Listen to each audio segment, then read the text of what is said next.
Day morning, and they'll likely linger through much of the day. A drier start across the eastern areas of Scotland. Those showers will progress eastwards to affect these areas later on Thursday, as well as some eastern areas of northern England too. But elsewhere, as I said, it should be a relatively dry and fine day, and it will feel fairly warm in the sunshine. As I said, it is a fresher day tomorrow compared to today. We'll lose that humid feel, so temperatures just about 23 or 24 degrees at best in the south and east, widely in the high teens or low 20s. However, that's about average for the time of year.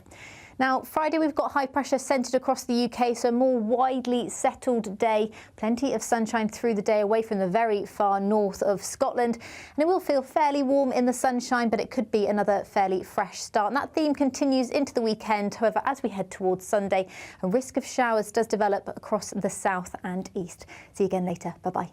A brighter outlook with Box Solar, sponsors of weather on GB News.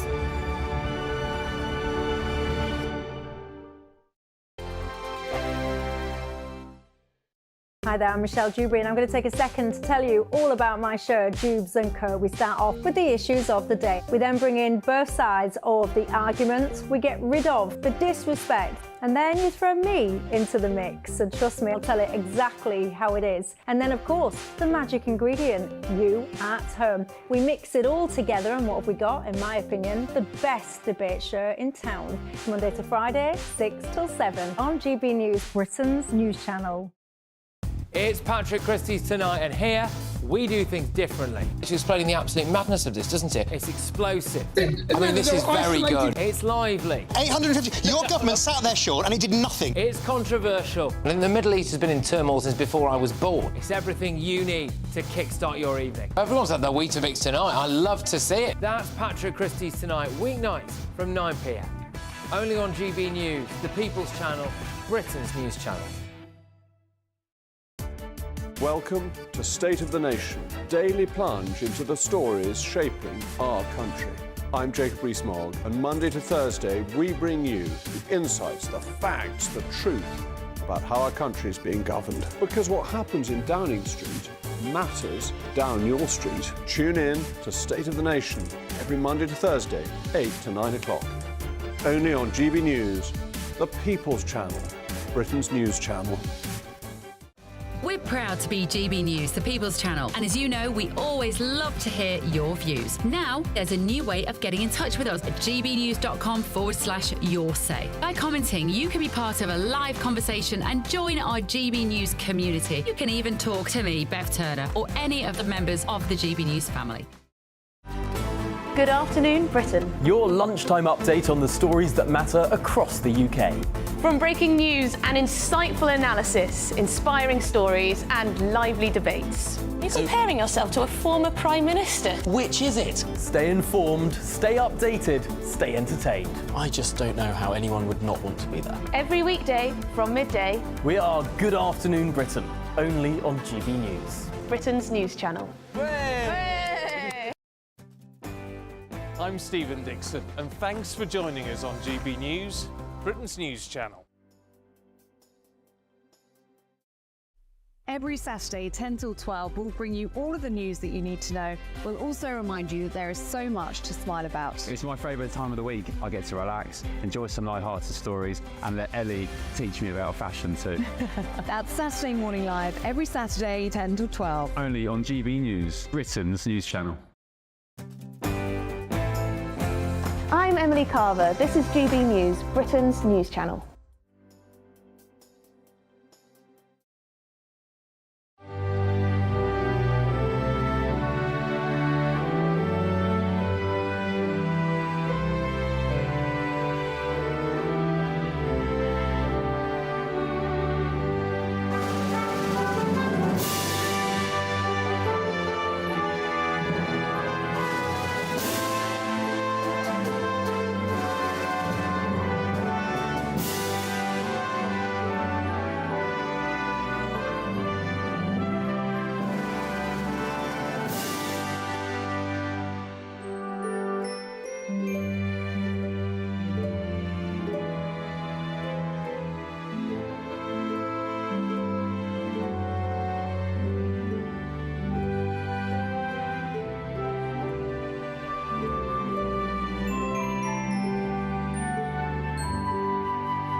Good morning. The Prime Minister in Europe as he seeks closer ties with Germany and France. But is he looking to unravel Brexit? We'll be debating that throughout the show. Another migration milestone, 20,000 arrivals this year alone, as the Prime Minister looks to a joint action plan with Germany. 1 year on from ULEZ's expansion throughout London, has it made any difference to air quality? Leaked reports from Whitehall reveal the government set to clamp down on smoking outdoors. Is that a move in the right direction or more nanny state politics?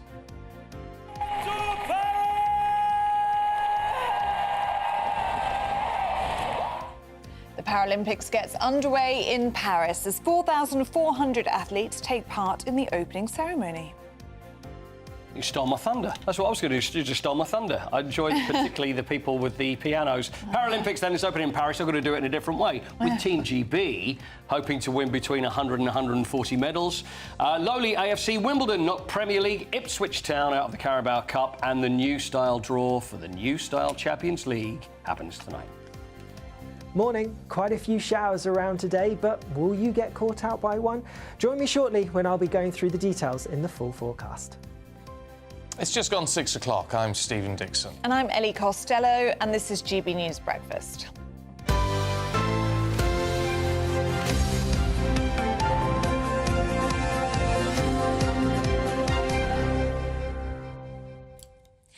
What food reminds you of your childhood? Oh, like custard and jam roly-poly. Oh, that's a really good one. Is that on my list? Something like that. Why? What's this about? So this is our most nostalgic foods, our favourite nostalgic foods as Britons. Quinty, what would yours be? The food of your childhood. Cold meat, mashed potato. On a Monday after the Sunday dinner on the Sunday, that's what it was, yeah. Always used to have the meat and then the mashed potato. What was left of the meat, slices with mashed potato. And still with... Lots of gravy? No, that was cold and it was with salad cream. And it's now still one of my favourite dinners because it reminds me of... Quinty, no, you can't have salad cream. Doing a lot for me, that meal. Oscar Redrop, what would be your childhood nostalgic food? I probably have very bad dental hygiene as a result, but I used to kind of go through marshmallows and sweets, like hard-boiled sweets. Hard-boiled sweets. Remember dib dabs? Or, you know, dib dabs. Dip in the dib dab, I'm sure you can still get. I like it. That's a good one. Yeah, OK, so the nation's favourite nostalgic food is a bit of a surprise then. Angel Delight. Oh, I love Angel Delight. So do I. I still have Angel Delight. I still buy Angel Delight. I can't wait for it to set, though. That's the problem. No, I'm I like, never come wait for on. it to set. I know. I made something Delight. the other week, actually, the strawberry one. And then I put it in the fridge, but I couldn't wait the 10 minutes for it to I know, me neither. Go. Love that. Well, you it's know kind what? of set, I can isn't it? feel it in my mouth now, and it just... Oh, it's so yummy, isn't it? Followed by Mr Whippy. I still love Mr Whippy. And jelly and ice cream. Then, of course, chip shop fish and chips. It's got to be, hasn't it? Soft-boiled egg and soldiers, wagon wheels, cola bottles, rice pudding. Oh, at rice number 10. pudding. Yeah, rice pudding's That never done actually it for me. makes me feel like I want to vomit. Rice pudding. Really? It does. It's I don't mean awful, that isn't nice. it? It's just... Oh, no, I love rice pudding. My wife loves that because she... But my mum she's ill. But she likes that. But when my mum, it was either really runny or really thick. But if it's really thick, then she's put ice cream in it to sort of... Oh, yeah. Oh, really? What's it? Sometimes. Switch it up a bit. Custard comes in at number 13. Oh, I like custard. So I think you're the only one who's actually ranked here out of... beans on toast is the only savoury option. I love beans on toast. Even now it's comfort food, isn't it? Yeah. Mm. I like beans and the toast separately, but not on the same plate. Oh, Let's go soggy. Is that a bit I get arrogant, that. Sally? I get that. A little bit. Mind you, if you're Gen Z, then especially if you've I've got a seen university, Heinz has launched spaghetti carbonara in a tin. No. Sacrilege. Which sounds disgusting, allowed. actually. But It's actually so simple to make a carbonara. is it? I don't have Yeah. one. There's no need to put it in a tin. But there you go. It's lazy. I like, to be honest with you, I'm still thinking. No. Anyway, let us know your favourite nostalgic food. Is yours on the list? Let us know. gbnews.com/you'll-say.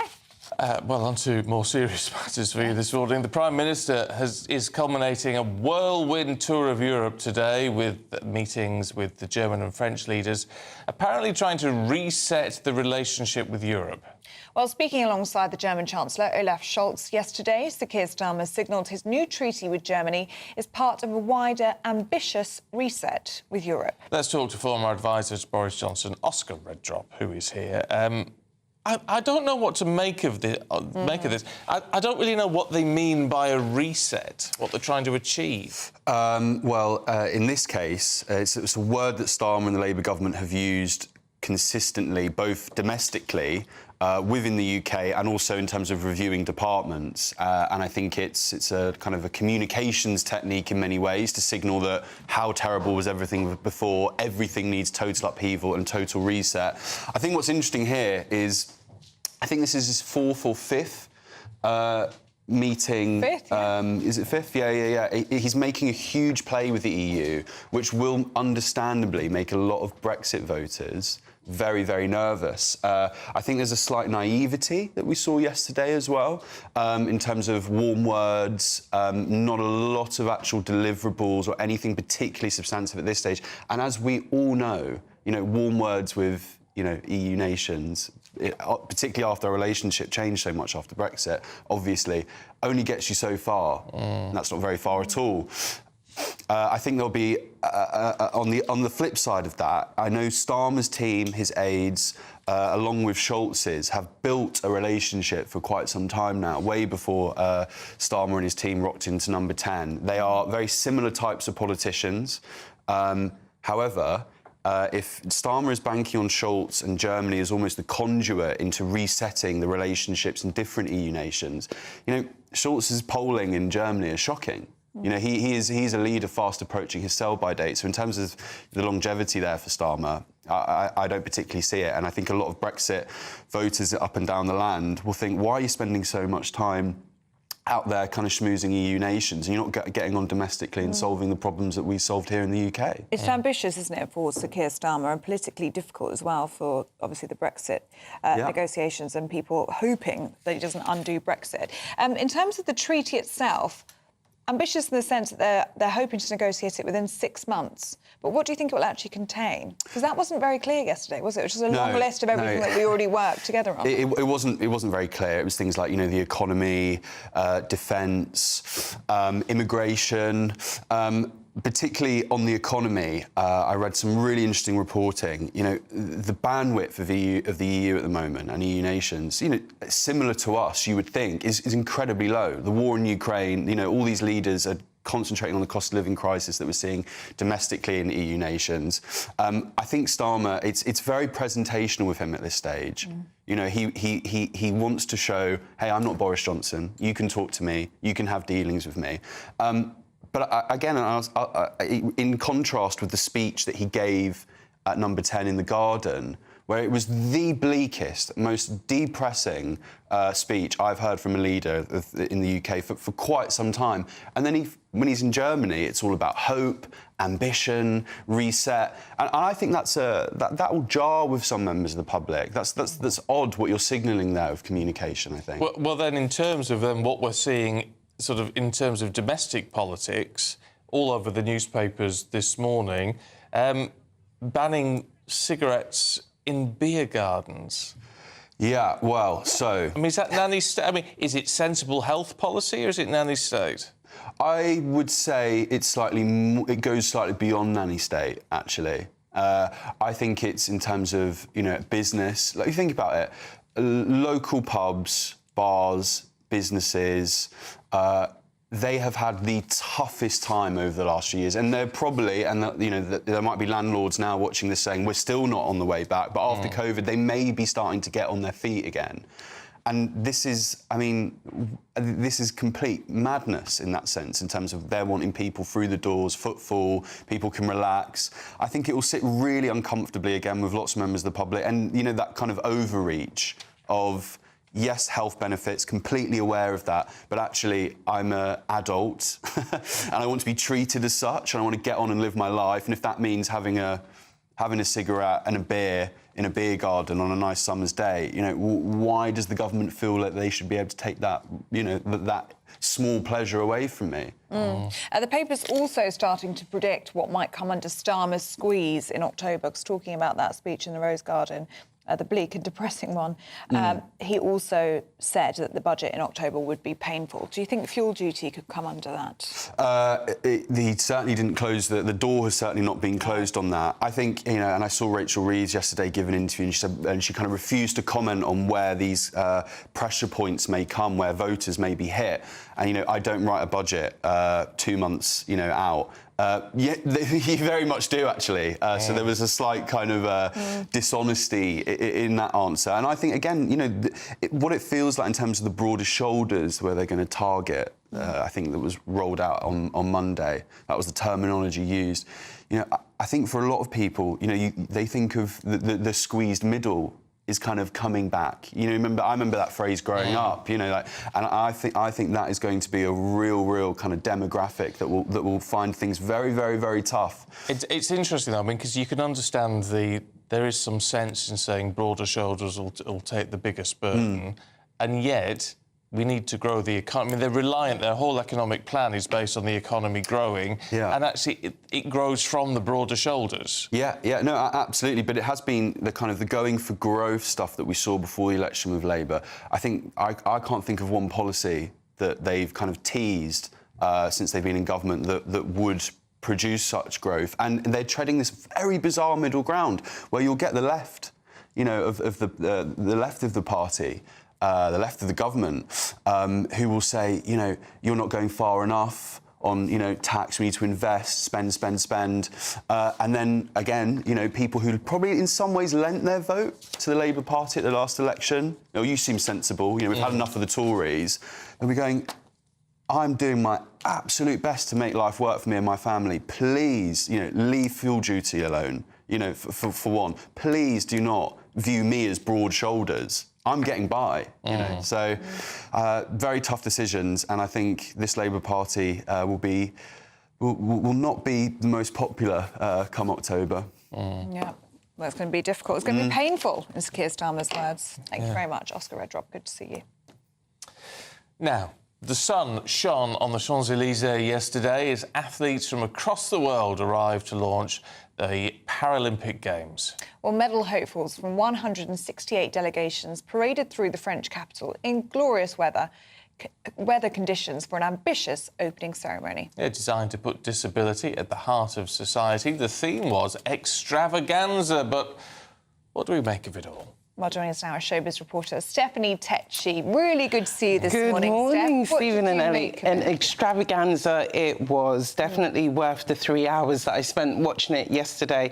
And I think finally the French have listened to all the criticism they faced about the Olympics opening ceremony a few weeks ago, because this one felt much more compact, much more slick and much more suave. The artistic director, Thomas Jolly, he promised that the ceremony will embody the values that Paralympics stand for, and it really did. During this ceremony, they definitely challenge viewers at home what we think people with disabilities can do. Like, the show was choreographed with so many different athletes and performers as well who were performing aside able-bodied people, and it was just a fascinating watch, and I felt like it actually stuck true to the French chic that we were all looking for in the Olympic ceremony in the first place. Oh, it's interesting then. It seems, I mean, we don't know whether it was toned down as a result of... It felt very toned down. Did it? Yes, it did. Not controversial? No, then? It wasn't controversial, and I think that's what happened with the Olympic ceremony. I think all the controversy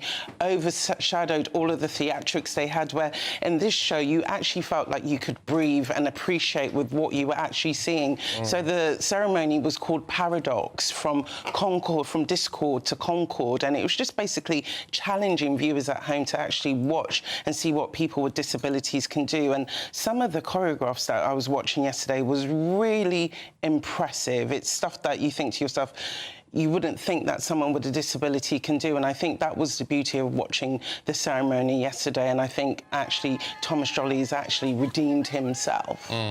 interesting, isn't it? Because Thomas Joly, I think I heard on the radio this morning, was talking about an inclusivity revolution, and that's what he wanted the Paralympics to be. Yeah. But then people pointing out that Paris as a city isn't very inclusive in terms of being able to get around with the metro system there. It's really difficult. Well, I went. Oh my gosh! Like Ellie, I went to Paris a few weeks ago when the Olympics were on, and it's not a very accessible city with its metro system.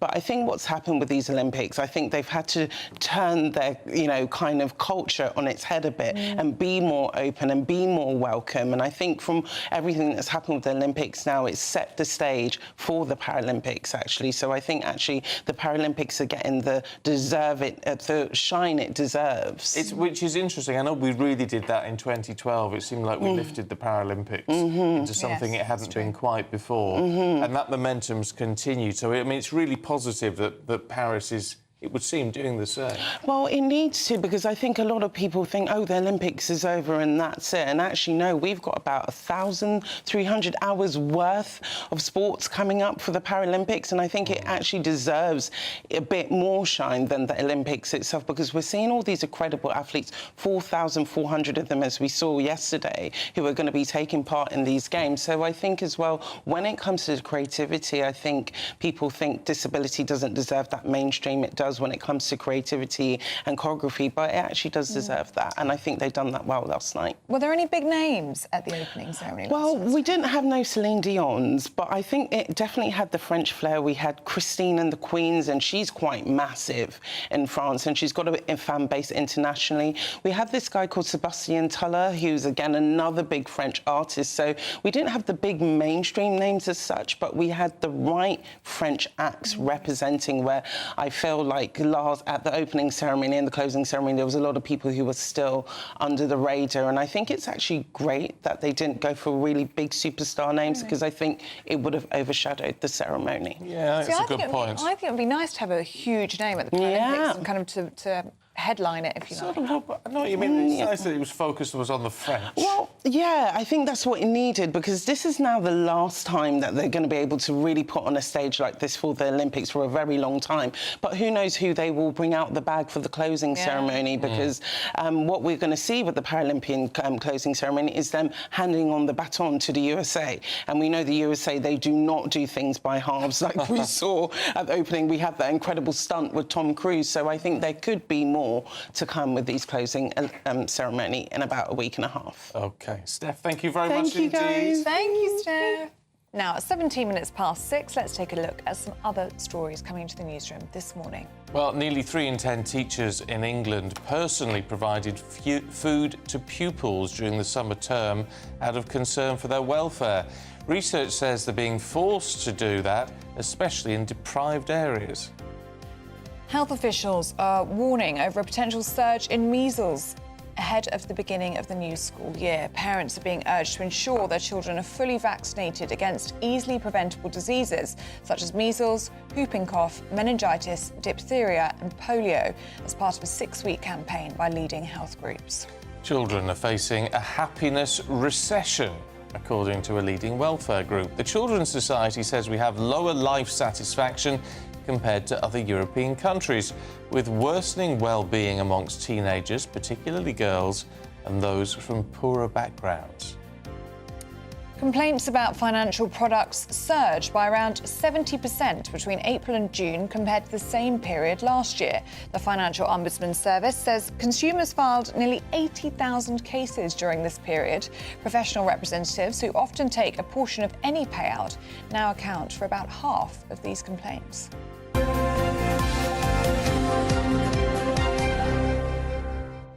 A happiness recession? Yes. I'm not convinced by that. I'm not sure about that one. No. Anyway, it all sounds a bit... Yeah. Let us know what you think on that one. gbnews.com/, you'll say.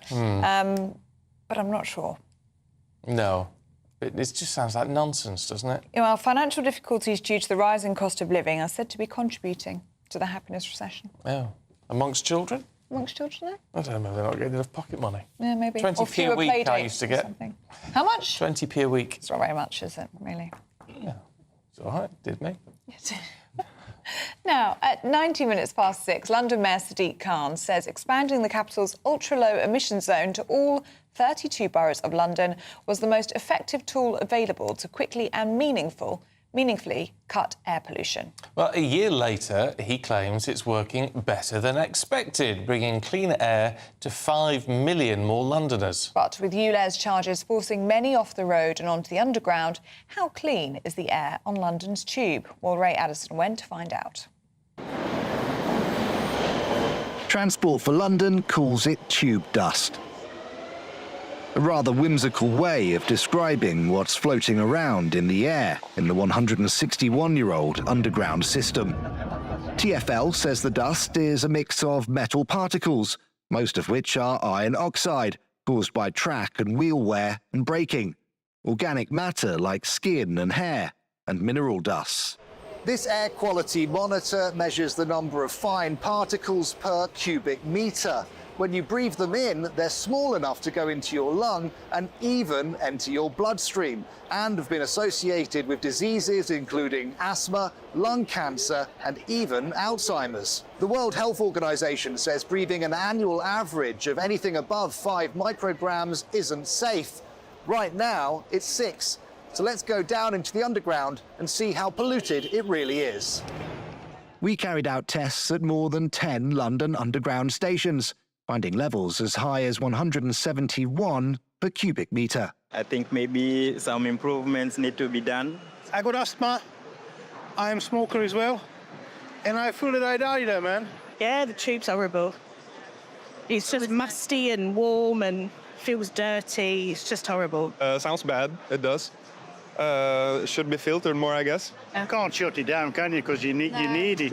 Well, they should do something about it, yeah. The Mayor of London's been accused of expanding ULEZ simply to increase revenues, which he denies. However, if he continues to downplay air quality here on London's Underground, Londoners can be excused for having their doubts. I think I'll walk home. Ray Addison, GB News. Well, Lily Matson, TfL's Chief Safety, Health and Environment Officer, said action is being taken to improve air quality both above and underground in London. Our monitoring shows that dust levels on the tube remain well below limits set by the Health and Safety Executive. TfL's independent monitoring shows that in-station dust levels have reduced by 19% on the tube network since 2020, and that dust levels have reduced by 27% in the driver's cab since 2019. However, we're not complacent and have developed a number of innovative new cleaning regimes to reduce dust further. Well, there you go. I thought I'd expect it to be dusty and dirty on the tube. It is filthy. You're not down there. When I get home from work, I always have black nostrils, which is disgusting, isn't it? It's the pollution. Do you get the tube every... Oh, I suppose you probably do. Yeah. Oh. And especially if I've spent a lot of time in central London, always have black nostrils. It's the thing. It's pollution. Wear masks. Yeah, probably should wear masks. Yeah. It is filthy. Is it going to be nice and sunny today? I hope so, because it was lovely yesterday, wasn't it? Alex Berkel has got all the details. A brighter outlook with Box Solar, sponsors of weather on GB News. Morning. Quite a few showers around today, but will you get caught out by one? Join me shortly when I'll be going through the details in the full forecast.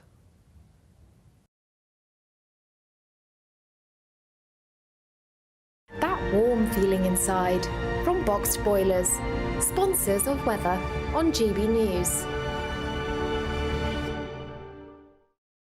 I don't know what happened there with Alex Berkel. I don't know. We need to put more money in the slot. Do you want me to read you the... Oh, go on then. What's it looking like today? This is a very short summary that I've just found.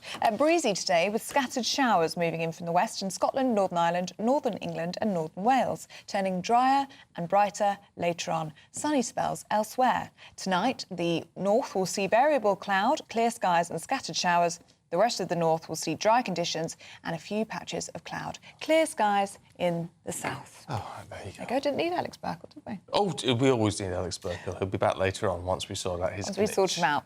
Right, let's say about the Great British Giveaway, should you? You're running out of time now. Your chance to win £30,000 in cash. Yes, lines close 5 p.m. this Friday, so you need to get a wiggle on. Here's how it could be you. It's the final week to see how you could win an incredible £30,000 in cash. It's extra cash that could really make a difference to your coming year. You could find yourself on that holiday you've always wanted to take, buy that treat that always seemed out of reach, or just send some of those day-to-day financial stresses packing. Time is ticking. Get your entry in now. For another chance to win £30,000 in tax-free cash, text CASH to 63232. Text costs £2 plus one standard network rate message. You can enter online at gbnews.com/win. Entries cost £2. Or post your name and number to GB07, PO Box 8690, Derby DE1 9TT. UK only. Entrance must be 18 or over. Lines close at 5 p.m. on the 30th of August. Please check the closing time if listening or watching on demand. Good luck. Yeah, best of luck to you. Still to come, but you can find out how Manchester City manager Pep Guardiola has been rewarding his staff. Tell you more next with Paul.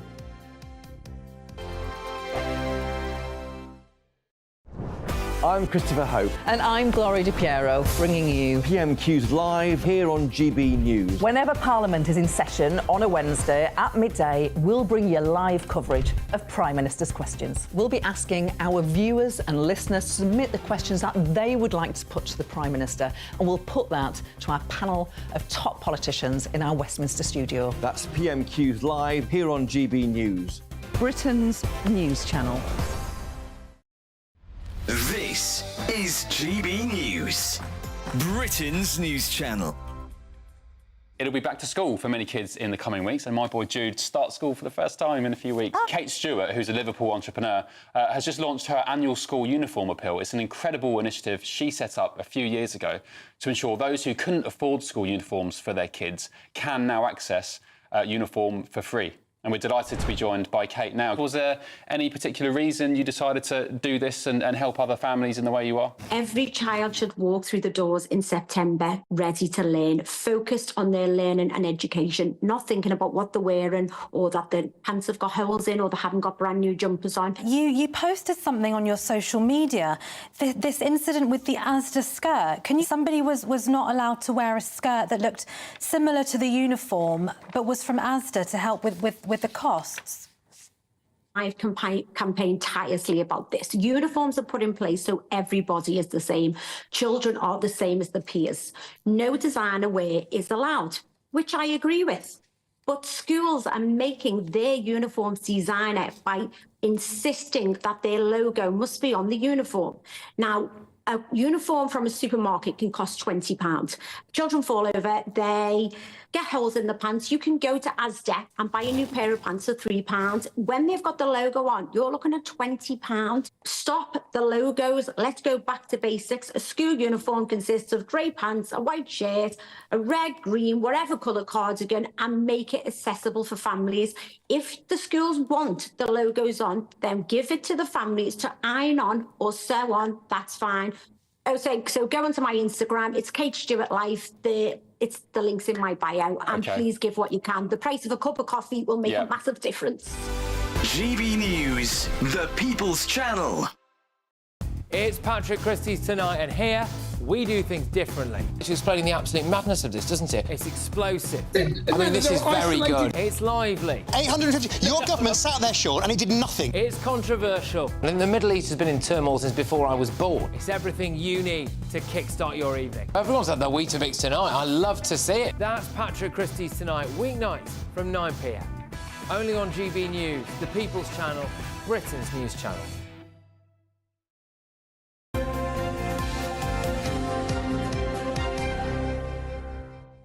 Time for the sport with Paul. Good morning. Hello, good morning. Can we talk Carabao Cup? Shall we? Oh, I'd like to. Well, OK. Well, in that case, I will. It's the second round of the Carabao Cup. Love an upset in the Carabao Cup. We love an upset. Oh, anyway. yeah. We love an underdog. We like the drama. I do like the drama. What's the opposite of an underdog? Is it an overdog? Do you have an overdog? A big dog? Or is it just a dog? A big dog. It's a big dog. It's a big dog. Well, Ipswich, I guess, would be the big dog, although they never used to be, but now they're in the Premier League, and they lost at AFC Wimbledon. Wimbledon, who were there and then changed, and then they dissolved, and then reformed again and back at Plough Lane. But anyway, cut long story short, AFC Wimbledon 2, Ipswich Town 2, and Wimbledon go through on penalties. Although Ipswich did make 10 changes because they're 10. Yeah, well, they're just thinking. Kieran McKenna's who the manager is.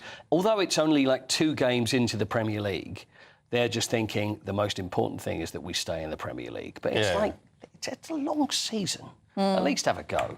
But anyway, good result for Wimbledon, so they win 4-2. Ipswich, because they've already lost Liverpool and Manchester City. So now the other games, Cardiff. Well, let's do the game. Cardiff 3, Southampton 0. 1. Inflection. 2. Cardiff 3, 4. Southampton 4. 5. 5. OK. Oh, we'll get there. Topsy-turvy thriller. Bit like this. Southampton scored twice in injury time. West Ham 1, Bournemouth 0. 7. No, it was 0. Nil is correct. Yeah, Jarrod Bowen scored in the 88th minute off his hand, by the way. So off his hand? Yeah, but there's no VAR in this part of the Carabao Cup. So as the ball came, it sort of hit the hand. Everybody's complaining, especially in the 88th minute when it's going to go to penalties. So West Ham win it. Wolves beat Burnley. Colchester lost to Brentford, and Swansea lost to Wickham. Forest 1, Newcastle 1, and Newcastle go through on penalties as well. Because in this stage of the Carabao Cup, no extra time. So they play the 90 minutes because they're going to get tired. Yeah. So then straight to penalties. And in the draw for the third round, which was made straight afterwards, Barrow Town, who have never reached this far, and whose manager is a friend of mine, Stephen Clements, who used to play for Spurs, son of Ray Clements, the late great Ray Clements. Barrow, my Barrow. Oh, is it your Barrow?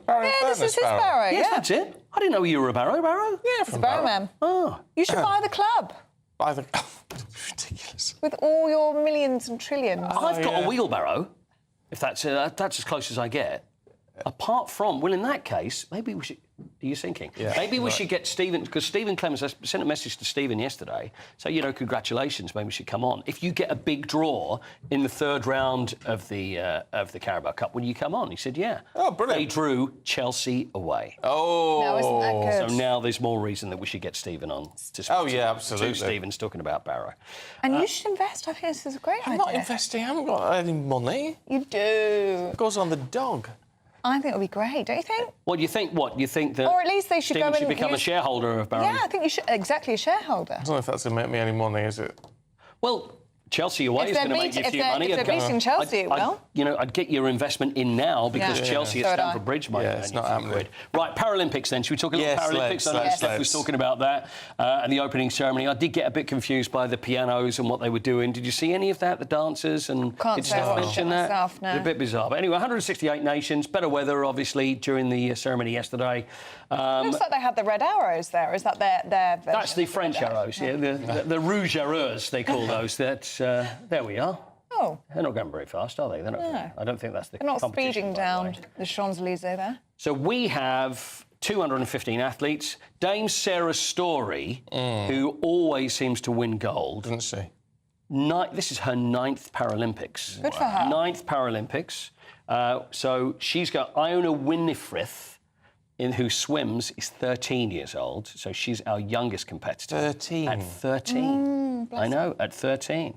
And there are athletes that we saw... See, the thing is, I don't know whether we would say the shelf life is probably not the right word to use, but when you get athletes that go over the years... Your career can be a lot longer, right? Sorry? Your career? Yeah, it is. It's an athletic career, isn't it? It's probably better saying that than shelf life. Probably. Because Hannah Cockcroft, Johnny Peacock and David Weir, who made their name in London 2012... They're still competing now in Paris 2024. So we're hoping to get 100 to 140 medals. Oh, and that's phenomenal. That's incredible. Well, the last time, we were only beaten by China. And you know what China are like sometimes. Yeah. So, anyway, I'm very, very hopeful that we're going to have a great Games.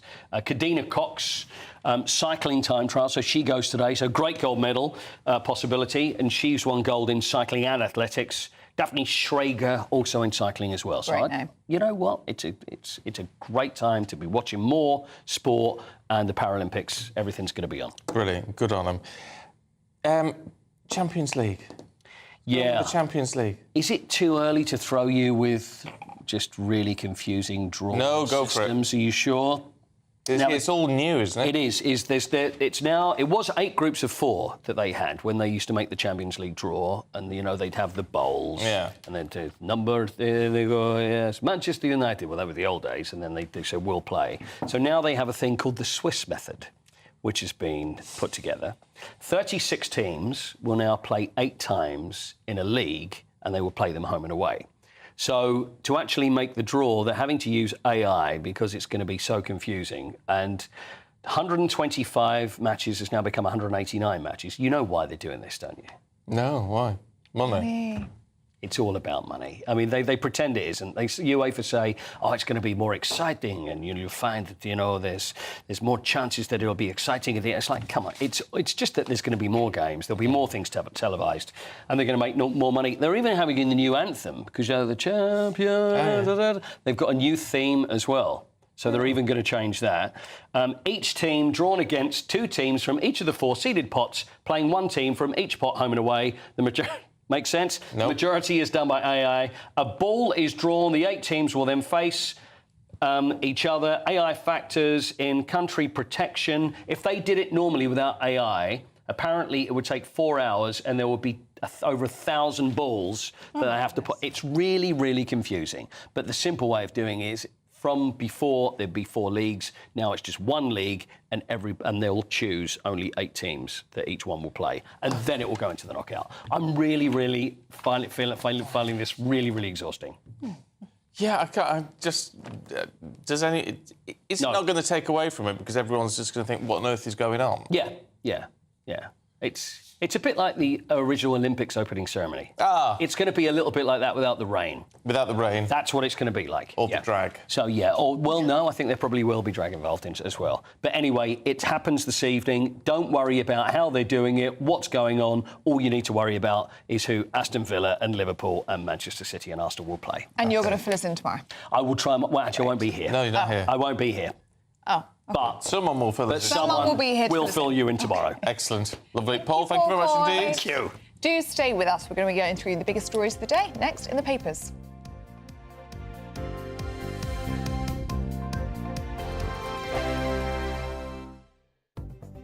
The latest GB News travel. Hello, good morning. I'm Andy Hilbert with the latest on the roads across the UK for a Thursday morning. In Northamptonshire, the southbound M1, there's 2 lanes closed due to an accident just after junction 15A for Toaster and Northampton services. Currently in Kent, the coastbound M20, that speed restriction due to Operation Brock. Junction 8 for Leeds Castle and the Maidstone services to junction 9 at Ashford. And in Somerset, the northbound M5, a lane blocked on the exit slip road due to a broken down vehicle at junction 22 for Burnham-on-Sea. In Lancashire, the M6 in both directions, 1 lane closed due to emergency barrier repairs. Junction 35 at Carnforth to junction 36 for Kirby Longsdale, and in Cheshire the northbound M6 we've currently got 1 lane closed due to a broken down vehicle. That's junction 18 for Middlewich and Holmes Chapel to junction 19 at Knutsford. In West Yorkshire the M621 westbound, a lane closed due to a broken down vehicle from junction 1 at Ring Road Beeston. You're up to date. You can stay up to date throughout the day by visiting our website gbnews.com. I'm Christopher Hope. From pop stars to politicians, I'll interview anybody in a pub who's got a political opinion. Join me every Friday on Spotify, Apple Podcasts, YouTube or gbnews.com, or wherever you get your podcasts. This is GB News, the People's Channel. In the GB Newsroom, we bring you the news as it happens. With our team of dedicated journalists across the UK, we're ready to keep you up to date with what's happening every half an hour, every single day. Bulletins here on GB News. The People's Channel. Britain's news channel. Every Saturday, 10 till 12, we'll bring you all of the news that you need to know. We'll also remind you there is so much to smile about. It's my favourite time of the week. I get to relax, enjoy some light-hearted stories, and let Ellie teach me about fashion too. That's Saturday Morning Live, every Saturday, 10 till 12. Only on GB News, Britain's news channel. Join me, Camilla Tominey, for a frank and honest discussion with those in power that cuts through the spin and gets to the heart of the issues shaping our nation. You haven't confirmed that you want to stand as leader, but you haven't ruled it out either. This report basically says that he's not fit to stand trial. Is he indecisive? Incompetent? I deliver the dose of reality Westminster needs. That's the Camilla Tominey Show at 9:30 every Sunday on GB News, the People's Channel, Britain's news channel. I'm Christopher Hope. And I'm Gloria Di Piero, bringing you PMQs live here on GB News. Whenever Parliament is in session on a Wednesday at midday, we'll bring you live coverage of Prime Minister's questions. We'll be asking our viewers and listeners to submit the questions that they would like to put to the Prime Minister, and we'll put that to our panel of top politicians in our Westminster studio. That's PMQs live here on GB News, Britain's news channel.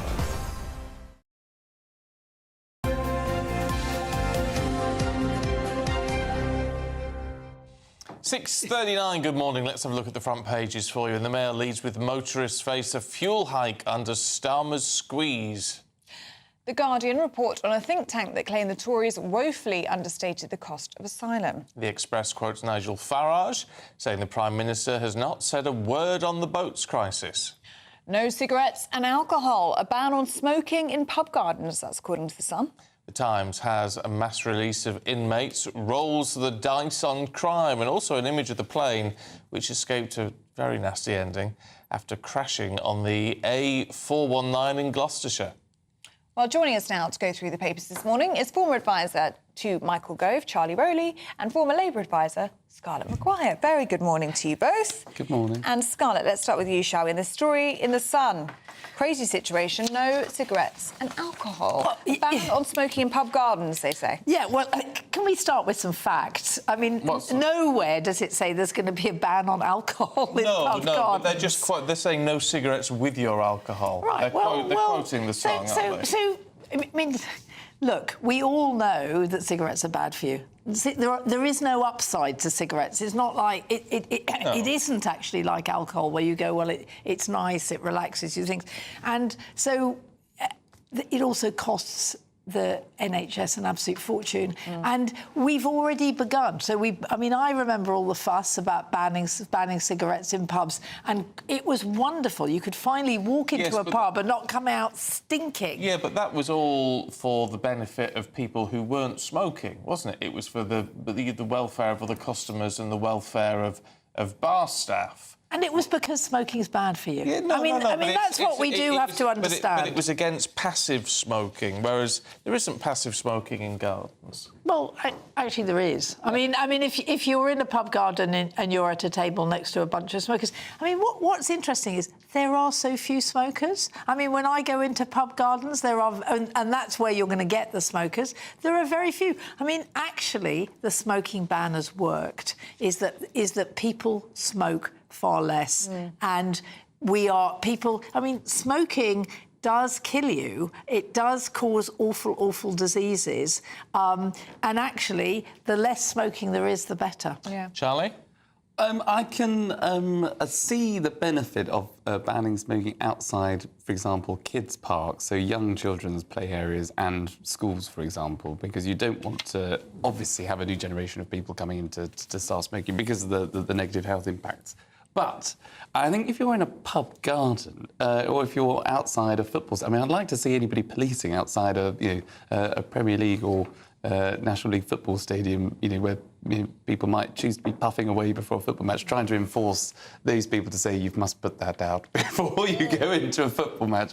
I'm not quite sure how that's going to work. And who decides, how far away from, if you're not smoking outside in a pub garden or in a restaurant, an outside area restaurant, and you do it outside, the front door? Would you have to cross the street? How far away from the restaurant or how far away from the football ground is far away enough? It's just becoming another thing that's, I think, a burden for the police, that they won't be able to enforce, that they won't enforce, and is just another thing that's sort of taking away what, for some people, yes, despite all the intel and advice of negative health impacts, is taking away somebody's fun or taking away something that they want to do. They'll be stopping us from smoking in our own homes next, won't they? Look, I talk as an ex-smoker who has said that once I get to 80, I'm going to take it up again. It is incredibly addictive, and so the thought of people not smoking, and particularly the young. You're completely right about parks. I don't think... I think they'll stop it in pub gardens and they'll stop it in restaurants. Isn't that nanny state? Well, aren't we adults enough? And, you know, we may just... Smoking may be bad, and, you know, we may know that, but if we're adults in this society, can't we make a decision? OK, I remember when the breathalyzer was first brought in and Barbara Castle was told it was nanny state, when seatbelts were first brought in and that was nanny state. I mean, every time there is a health measure, we're told it's nanny state. I mean, even, you know, trying to stop sort of 2-for-1 so that you don't get when we've got an obesity crisis, that's nanny state. Well, nanny state. No, it's not nanny state. It's actually trying... What we're trying... I mean, you know... smoking is really, really bad for you. It is incredibly addictive. Not being allowed to smoke in lots of places is really good. I just think that it's just the funny thing for me is I think it's just slight overreach from the government, who clearly are telling us all the time that they've got a huge agenda and such a terrible inheritance, which is something I'm sure we'll come on to, and not the case, I would argue. But for them to try and then legislate or to do something which is, again, seems to me something that they won't be able to police, when I think there are powers anyway. If you are a pub landlord or a pub owner or a restaurant owner and you don't want anybody smoking, you just put up signs to say no smoking anywhere. So I think individual restaurants and pubs will have the powers anyway to stop people smoking. Look, I think... This is just one step too far already when the government... that's playing into our lives when it's not needed. Also, I mean, I think this is elite. We don't actually know what's going to happen. We don't know what they are going to do. I think they're looking at a lot of ways, and this is an idea. Charlie, let's take a look at The Guardian, shall we? The Tories... Because you just teased the story, darling. Not something I say often. The Tories woefully underestimated the cost of asylum, is their story. Actually, the front page of The Guardian this morning. Yes, and it's an interesting front page story by the Guardian, but it comes into play where all of a sudden, the IFS have said on the back of, many things that the previous government didn't deliver on, which is that there's now this £22 billion black hole, and including, as part of that, our inability to fund proper, adequate resources to tackle the migration crisis. Now, I think this is... There is a huge problem in this country with migration, legal migration. There's a huge problem how things are funded with all of our public services. And I think we've got to have a grown-up conversation just about asylum versus illegal migration versus what capacity is needed to help those that are seeking asylum, genuine asylum, the processes in which that take place to help those people, versus having a deterrent, although Rwanda was very costly and expensive, but was a deterrent that was scrapped on day one by this government.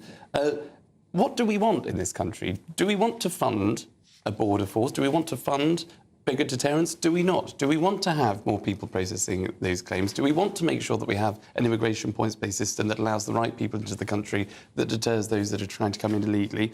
I'm not quite sure we've made up our minds on that. But anyway... I think we have. The government may not have done, but the people have. Well, yes. Quite right, yes, because you've had a referendum that wanted to take back control of our money, our borders, our laws, and it seems to be the borders element that doesn't seem to be working still in this country. And the criticism in the report... Sorry, the final thing...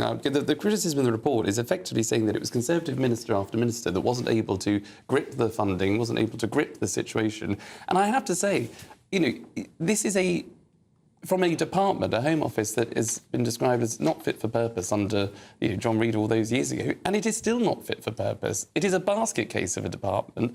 And so, I mean, a think tank that comes out and says, well, the Tories woefully underestimated the cost of asylum, I think is, take it or leave it. But I think there are many... It is not just the asylum issue that is the problem. It is immigration in total. And I think the Home Office...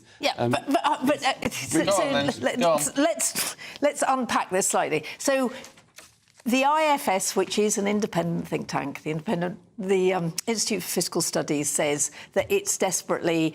that the Tories didn't say... how much it was, and then they would take money from the Treasury because there wasn't enough. There is a whole thing about the fact that the last government chose to spend, we now know it's more, but it was by the end over £8 million a day on hotel accommodation, instead of spending that money on processing and sending people back and actually getting, having it being 3 months at the most, but weeks to process an asylum thing. So there is that, and it's really, really simple, and they chose not to do it.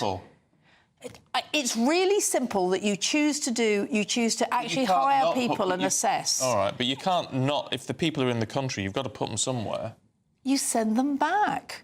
It's really, really simple. Do you think if it was that simple, though, it would have been... OK, so it was done once. At one stage, for some reason that I never understood... Hold on, the Albanians came over, OK? There were masses and masses of Albanians. Deal done with Albania, started sending them back.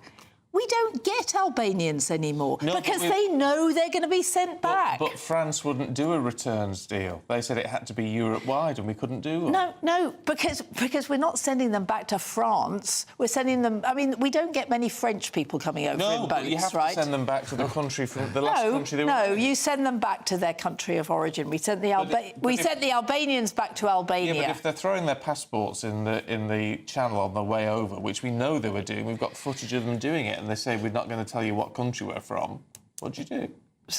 But most of them actually you can. I mean, I talk to refugees, and they tell me where they come from. They are. But because if you're claiming refugee status, you say what country. But the point is that nothing. It would take 3 years. So one of the women who I had staying with me was a young Saudi. She should have been processed like that. She was in fear of her life, right? Because she was a feminist in Saudi Arabia. It took them 3 years. 3 years of her living in hotels before she was given refugee status. It's crazy. So we need to listen to the IFS, who is an independent body. Well, what the IFS is saying is... I'm just wondering, because the IFS said that there was a massive black hole in the budget, and now Labour's come in and said, oh, what a surprise, there's a massive black hole in the budget. I know, and the IFS also said that Labour will be putting up taxes. During the election, the IFS said...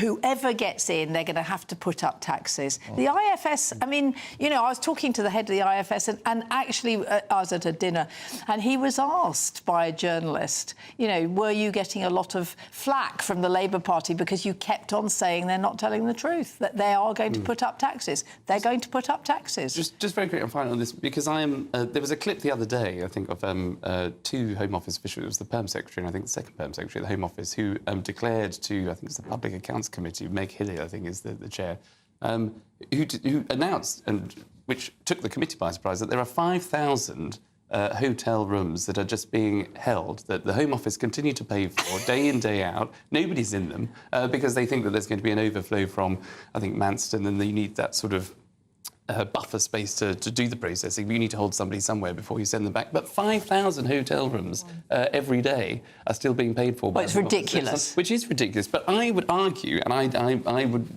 In fact, I would challenge anybody in the Home Office to sort of get in touch and tell me otherwise, that ministers did not know about that and wouldn't have known about that, and it would have been officials in the Home Office who hide things from... And I know that because we can talk about Homes for Ukraine and that kind of issue that we did have to deal with in partnership with the Home Office to try and get those numbers. The Home Office and Home Office officials did not release that kind of information to ministers until it was too late, or they've sneaked it out through the back door as they tried to do at that committee. And good on Meg Hilly for holding them to account and making sure that they repeated the point, because the committee weren't aware of that number of hotel rooms at the expense of the UK taxpayer that is being held for migrants. OK, Scarlett, let's take a look at this story in Telegraph, shall we? This £99 brick phone. So it's the old Nokias, isn't it? It's the old...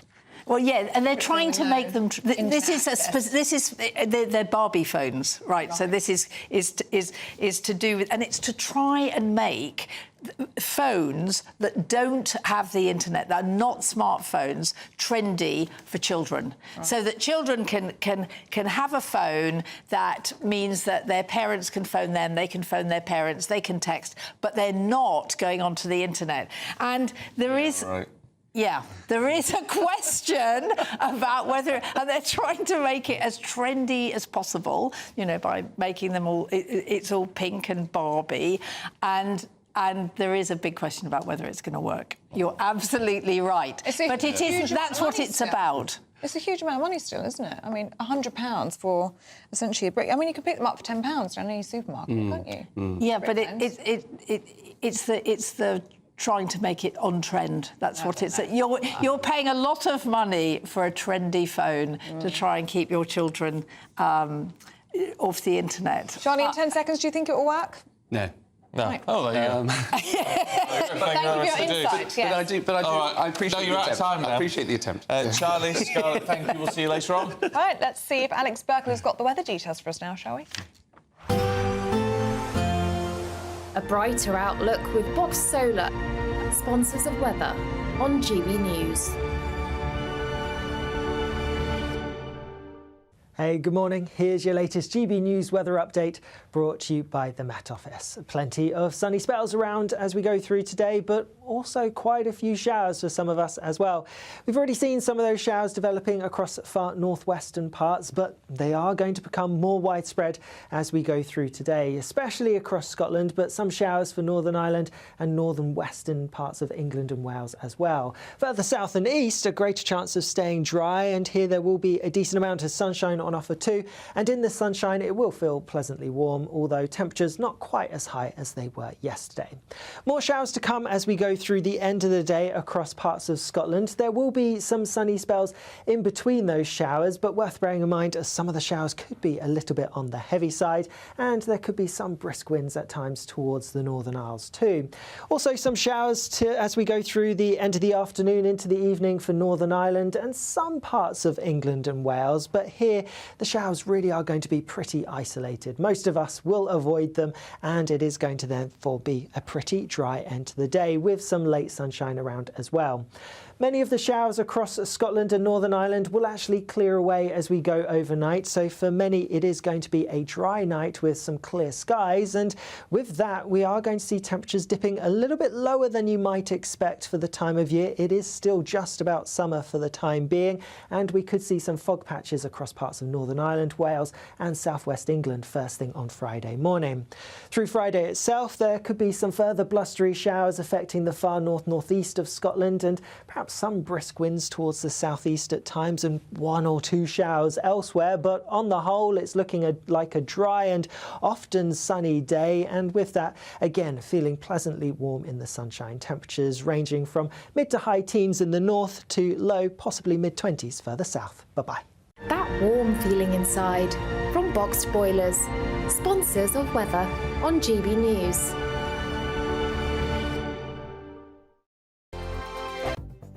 The latest GB News travel. Good morning, I'm Andy Hilbert with the latest on the roads across the UK for a Thursday morning. In Northamptonshire, the southbound M1, two lanes are closed due to an accident at the minute from just after junction 15A for Towcester and Northampton services. Currently at the moment in Kent, the coastbound M20, that speed restriction due to Operation Brock. That's junction 8 for Leeds Castle and the Maidstone services to junction 9 at Ashford. In Somerset, the northbound M5, a lane now open on the exit Slip Road following that broken down vehicle at junction 22 for Burnham-on-Sea. And in Cumbria, the M6 in both directions, a lane closed due to emergency barrier repairs. That's at junction 36 for Kirby Longsdale. And in Cheshire, the northbound M6, one lane is closed due to a broken down vehicle, junction 18 for Middlewich and Holmes Chapel to junction 19 at Knutsford. That's obviously going to affect you there as well this morning. That's the latest across the UK. For now, you're up to date. You can stay up to date throughout the day by visiting our website gbnews.com. It's the final week to see how you could win an incredible £30,000 in cash.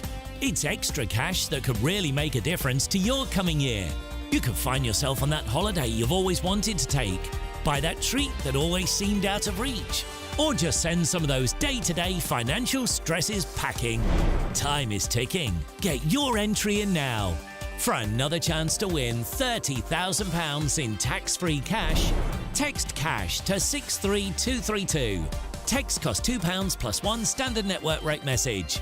You can enter online at gbnews.com/win. Entries cost £2. Or post your name and number to GB07, PO Box 8690, Derby DE1 9TT. UK only. Entrants must be 18 or over. Lines close at 5 p.m. on the 30th of August. Please check the closing time if listening or watching on demand. Good luck. We're proud to be GB News, the People's Channel. And as you know, we always love to hear your views. Now, there's a new way of getting in touch with us at gbnews.com/your-say. By commenting, you can be part of a live conversation and join our GB News community. You can even talk to me, Bev Turner, or any of the members of the GB News family. If you want your news to be straight talking... This is a nightmare for the Conservatives again. Down to earth. It's not just Nottingham where this is happening, is it? And most importantly, honest. Hard-working, middle-class taxpayers, they'll get their book thrown at them. Then catch me, Martin Daubney, Monday to Friday, 3 till 6 p.m. on GB News, Britain's news channel. Join me, Nana Akwe, for an informative, interactive news programme with a difference. It's fun. No, he didn't say that, Dave. I'm so surprised. I think there's an element of truth to that. Join me from 3 p.m. every weekend, only on GB News, Britain's news channel.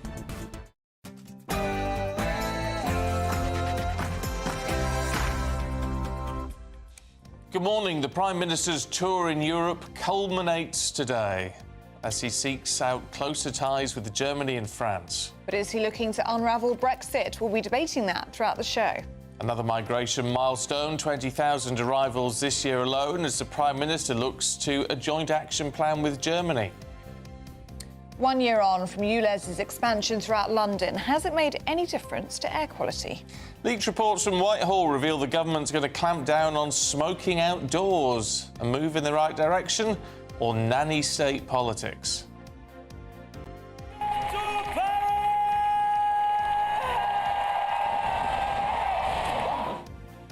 The Paralympics gets underway in Paris as 4,400 athletes take part in the opening ceremony. And Team GB expected to win, not putting any pressure on them, between 100 and 140 medals, please. Lowly AFC Wimbledon, if not Premier League, Ipswich Town out of the Carabao Cup, and Emma Raducanu sponsorship deals are in doubt as companies wonder, is she actually any good at tennis? Of course she is. Morning. Quite a few showers around today, but will you get caught out by one? Join me shortly when I'll be going through the details in the full forecast. Just gone 7 o'clock. I'm Stephen Dixon. And I'm Ellie Costello, and this is GB News Breakfast.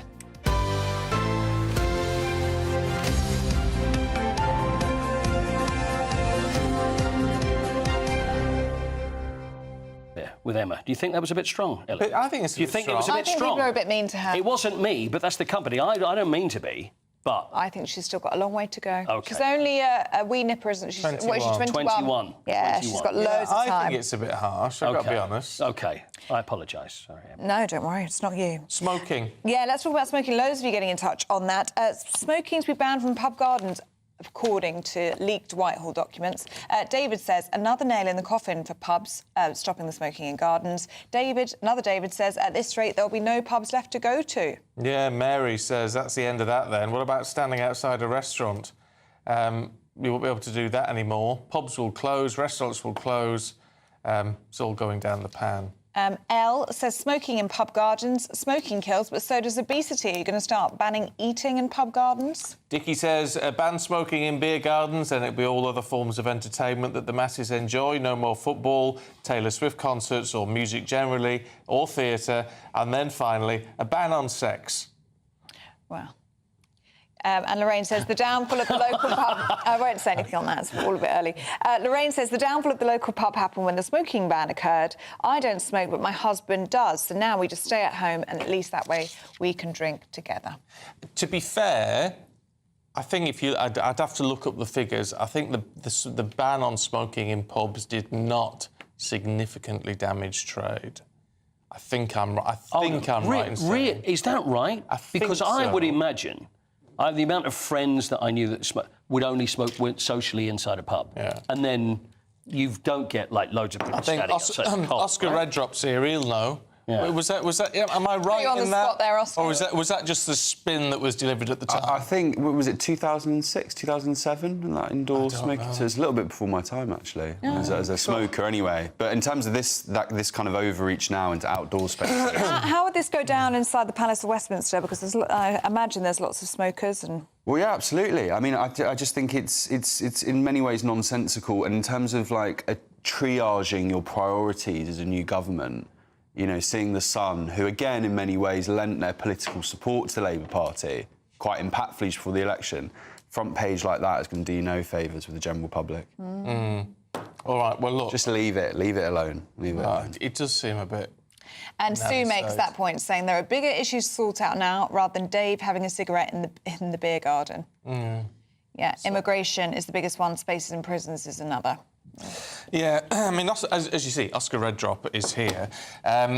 In terms of all of this, I mean, look, we're definitely getting this sense, aren't we, that Labour's trying to push out as much bad news, as much unpopular stuff as possible now at the beginning of a term with a massive majority in the House of Commons. I mean, that makes political sense. Are they willing to be as unpopular as they're going to be, though, as a result? That's, in terms of, like, analysis on the strategy of the new government, you could not be more spot on. You know, they're going to have, a little pat on the shoulder there, they're going to have 4 or 5 years, you know, all that kind of rolling the pitch for the really uncomfortable, unpopular decisions that are to come. Is exactly what they're getting on with doing now, and they're actually, even within, you know, that early part of a 5-year term, they're kind of doing it before Parliament even returns. They're doing it during the summer. They're doing it during a time where the Conservative Party has no opposition, you know, in effect, no opposition to the government. Strategically, it's the smart thing to do, but when you roll that pitch, this is the thing, and I think this will confuse a lot of people, also depress a lot of people watching at home this new government. When you roll that pitch and you know you're going to have to make unpopular decisions, you know, you want that grander vision, you want that kind of optimistic, but if we make these tough decisions, you know, this is what... these are the fruits, these are the spoils that we can have as a nation, and there's been none of that. It's bleak. Is that the right messaging to go for, especially when he's talking about needing a second term to actually implement the changes that he's talking about? Because in 2010, Cameron went for a similar thing, didn't he, where he's saying, oh, all the money's spent, Labour have left the economy in absolute rack and ruin, there's no money left. And that was similar messaging, but it seemed to be more of an optimistic, but we're here now to fix it. It's going to take time, but... we're focused on growth and we're going to get there. Whereas this does seem very depressing. Yeah, spot on. It's all about light and shade, and I think people, you know, the British public don't like being treated like idiots. They like straight talking. If there's tough news to be heard, they'll want to hear it that way. But it is about that light and shade, and we are getting none of the light at the moment, and that makes you question, well, maybe there is no grand vision.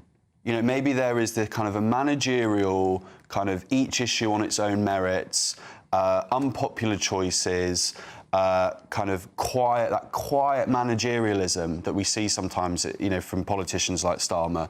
And that's not, I personally believe, and call me naive and, you know, not concentrating on the, you know, the boring details of politics, which is important, that's not going to bring people with you. It's just not, you know. Is it a case of needing transparency then? Because when we look now at the Prime Minister with Olaf Scholz, and we, you know, there's more meetings going on today before he heads back to the UK. And that, we're told, is about a reset with Europe. But it's about what does that mean? Because in a lot of people's minds, they're saying, is he trying to undo Brexit? Is he trying to unpick it? Is he not? What's going on? No, absolutely. I mean, that will be the absolutely complete legitimate concerns of people who very passionately voted to leave the European Union, despite being told they didn't really know what they were voting for and they didn't know what they meant by that. And they very much did, and they still do. So there'll be very genuine concerns about that. However, they're probably that kind of warmer relationship and that warmer bond with the biggest economy in the EU, like Germany. There will be merits to that, but is Starmer kind of tough enough in his beliefs in Brexit and, you know, the power of Britain to actually keep our interests fully at the front and centre of these conversations. And I don't know, it must be quite odd, you know, if you, in terms of, you know, how you sell the UK to the world, when you go out to the EU nations like he's doing this week, you know, literally the day after you've, in number 10, kind of addressed the nation, telling voters just how rubbish everything is and how kind of defeated it is. I don't quite know how that actually plays outwardly and relevantly when he goes out to the EU this week. Yeah, it's very tricky, isn't it, politically, for Sir Keir Starmer. We had a migration milestone yesterday, didn't we? 20,000 migrant arrivals since the start of the year. And in that press conference with Olaf Scholz, it was very comfortable, wasn't it? Very pally, quite warm between them. But when it came to illegal migration, it was just touched upon very briefly. We'll work together to smash the gangs, which is a line we've heard before, and tackle illegal migration, but no meat on the bone. No, absolutely. It's those kind of warm words, no meat on the bone, no real substantive deliverables. And I tell you what, I mean, there are probably issues in politics where warm words can kind of do a little bit of the work for you. But on illegal immigration into this country, you know, warm words are not going to get anywhere near it. I don't think there is an issue in this country, well, there's several, but it is definitely one of the main issues that absolutely the voters will hold their feet to the fire on more than anything. And it's so visible. It's so the numbers, milestones, constantly in the news. You know, warm words, if they don't address that, will get nowhere. And I know Rwanda was criticised often as a gimmick.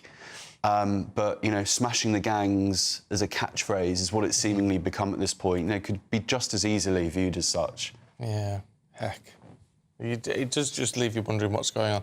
I just want to touch on, looking back on 10 years after the smoking ban in pubs, about 7,000 pubs closed, but the British Beer and Pub Association was sort of saying that the tax on beer was a big impact on that. Number of smokers did go down, so it worked in that sense. Interestingly, though, Oscar, you'll know about this. In 2020, the government issued a press release suggesting banning smoking outdoors would lead many hospitality venues to close and lead to job cuts. Yeah, I mean, it's really, and sometimes in politics, again, you know, unintended policy consequences sometimes are quite hard to see coming down the track. This is one of the most, I mean, in terms of like a direct, it's so obvious. And in terms of, you know, the doom and gloom of the Starmer speech the other day, you know, one thing we actually do very well in this country, and we should be very, very proud of, is, you know, good time, jolly, kind of full, you know, garden, pub gardens, hospitality. And to kind of, you know, put restraints on that and more doom and gloom on even something like that after we... Is this a sensible idea, or are they... Because governments do this, you must know, you must be across this. They float stories out, the media will pick up on, just to see what the reaction is. It's like taking a poll, isn't it? Yeah, and for people who, you know, if, you know, landlords and kind of hospitality businesses, they will hope that the reaction that this has stirred will actually see the government go, ooh, we've overreached here a little bit, let's pull this back. Yeah. It'll be interesting if this does go ahead, and I don't know if it will, to be honest, but what they do with vapers. Because it's something like half of vapers now are ex-smokers. Would you come down on that? It's interesting with vaping, isn't it? Because it's treated like smoking, even though it obviously isn't like smoking. Yeah, it's, you know, I mean, it is better for you in many ways. I think the government line was if you can't quit, switch to vaping. I think that makes sense. I think penalising people who are very subtly kind of climbing down the ladder of addiction to cigarettes, I think vaping's a great thing. Yeah.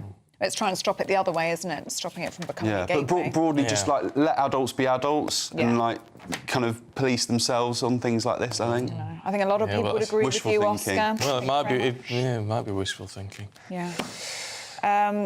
Wingworks, don't think that's your real name, says you can still smoke in the pubs in Germany. Can you? Inside the pubs, apparently. Oh. Can you smoke inside the pubs in Westminster? Or just another piece suggesting that you can? No, I don't think so. You can. I don't think so. You smoke on the terrace, can't you, at the minute? But I mean, but that'll get stopped. Yeah, well, you'd think, unless there's a very, very secret smoking room somewhere that no one knows about. A cigar room. Exactly. It would be. Somewhere in the Lords, likely. Thanks, Oscar. Good to see you. Thank you very much. Now, the London Mayor Sadiq Khan says expanding the capital's ultra-low emission zone to all 32 boroughs of London was the most effective tool available to quickly and meaningfully cut air pollution. Well, a year later, he claims it's working better than expected, bringing cleaner air to 5 million more Londoners. But with ULEZ charges forcing many off the roads and onto the underground, we're asking this morning, how clean is the air on London's tube? Well, Ray Addison went to find out. Transport for London calls it tube dust. A rather whimsical way of describing what's floating around in the air in the 161-year-old underground system. TfL says the dust is a mix of metal particles, most of which are iron oxide, caused by track and wheel wear and braking, organic matter like skin and hair, and mineral dusts. This air quality monitor measures the number of fine particles per cubic metre. When you breathe them in, they're small enough to go into your lung and even enter your bloodstream, and have been associated with diseases including asthma, lung cancer, and even Alzheimer's. The World Health Organization says breathing an annual average of anything above 5 micrograms isn't safe. Right now, it's 6. So let's go down into the underground and see how polluted it really is. We carried out tests at more than 10 London Underground stations, finding levels as high as 171 per cubic metre. I think maybe some improvements need to be done. Yeah, the tube's horrible.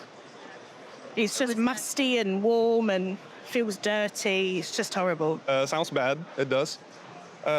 Should be filtered more, I guess. You can't shut it down, can you? Because you need it. But they should do something about it, yeah. The Mayor of London's been accused of expanding ULEZ simply to increase revenues, which he denies. However, if he continues to downplay air quality here on London's Underground, Londoners can be excused for having their doubts. I think I'll walk home. Ray Addison, GB News.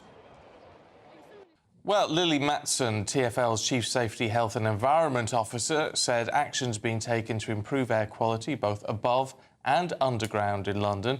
Our monitoring shows dust levels on the tube are well below limits set by the Health and Safety Executive. TfL's independent monitoring shows that in-station dust levels have reduced by 19% on the tube network since 2020, and that dust levels have reduced by 27% in the driver's cab since 2019. But we're not complacent, she says, and have developed a number of innovative new cleaning regimes to reduce dust further. Just another view from Mark on banning cigarettes in pub gardens. He said we need to ban the stinking vapes. Nothing worse than smelling strawberry muffin while trying to enjoy a nice cider. You need to ban vapes from pub gardens too. That would go down as well as banning smoking, which is not very well at all. No. Seems like vaping is very popular, isn't it? Especially amongst ex-smokers. Concern is people who've never smoked who are then doing it. Doing it with vapes, yeah. There was that story out yesterday, wasn't it, that all flavours of vapes should be banned apart from tobacco-flavoured. So that it's literally working just to step those smokers off cigarettes. Maybe that's the way forward. Maybe that's the way forward. Let us know what you think. gbnews.com/your say. Now, at 16 minutes past 7, let's take a look at some other stories coming into the newsroom this morning. Nearly 3 in 10 teachers in England provided food to pupils during the summer term out of concern for welfare. Research says they're being forced to do that, especially in deprived areas. Health officials are warning over a potential surge in measles cases ahead of the beginning of the new school year. Parents are being urged to ensure that their children are fully vaccinated against easily preventable diseases such as measles, whooping cough, meningitis, diphtheria and polio as part of a 6-week campaign by leading health groups. Children are facing a happiness recession, according to the Children's Society, that say we have lower life satisfaction compared to other European countries, worsening well-being amongst teenagers, particularly girls, and those from poorer backgrounds. Complaints about financial products surged by around 70% between April and June. That's compared to the same period last year. The Financial Ombudsman Service said Customers filed nearly 80,000 cases during this period. Professional representatives, who often take a portion of any payout, now account for about half of these complaints.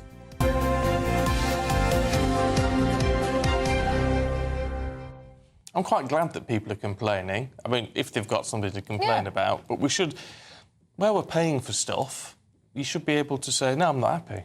It's good to know that there's service out there for that as well, financial ombudsman. If you're not happy with things, get onto them. That's what it's there for. I went to the energy ombudsman recently about a gas supplier.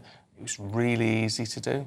Mostly done online, then they rang you up to check it all. Did it pay off, quite literally? Yeah. Very good. Yeah, it did. So it's worth doing. It's what it's there for. It's worth checking out these things which you sort of hear about but never do anything about. Sometimes it's worth pursuing. Anyway, there you go. Should we see what the weather's going to do today? Here's Alex. Looks like things are heating up. Boxed boilers, sponsors of weather on GB News. Hey, good morning. Here's your latest GB News weather update brought to you by the Met Office. Plenty of sunny spells around as we go through today, but also quite a few showers for some of us as well. We've already seen some of those showers developing across far northwestern parts, but they are going to become more widespread as we go through today, especially across Scotland, but some showers for Northern Ireland and northern western parts of England and Wales as well. Further south and east, a greater chance of staying dry, and here there will be a decent amount of sunshine on offer too, and in the sunshine it will feel pleasantly warm, although temperatures not quite as high as they were yesterday. More showers to come as we go through the end of the day across parts of Scotland. There will be some sunny spells in between those showers, but worth bearing in mind as some of the showers could be a little bit on the heavy side, and there could be some brisk winds at times towards the Northern Isles too. Also some showers as we go through the end of the afternoon into the evening for Northern Ireland and some parts of England and Wales, but here the showers really are going to be pretty isolated. Most of us will avoid them, and it is going to therefore be a pretty dry end to the day with some late sunshine around as well. Many of the showers across Scotland and Northern Ireland will actually clear away as we go overnight, so for many it is going to be a dry night with some clear skies, and with that we are going to see temperatures dipping a little bit lower than you might expect for the time of year. It is still just about summer for the time being, and we could see some fog patches across parts of Northern Ireland, Wales and southwest England first thing on Friday morning. Through Friday itself there could be some further blustery showers affecting the far northeast of Scotland, and perhaps some brisk winds towards the southeast at times and one or two showers elsewhere, but on the whole it's looking like a dry and often sunny day, and with that again feeling pleasantly warm in the sunshine. Temperatures ranging from mid to high teens in the north to low possibly mid-20s further south. Bye-bye. A brighter outlook with Box Solar, sponsors of weather on GB News.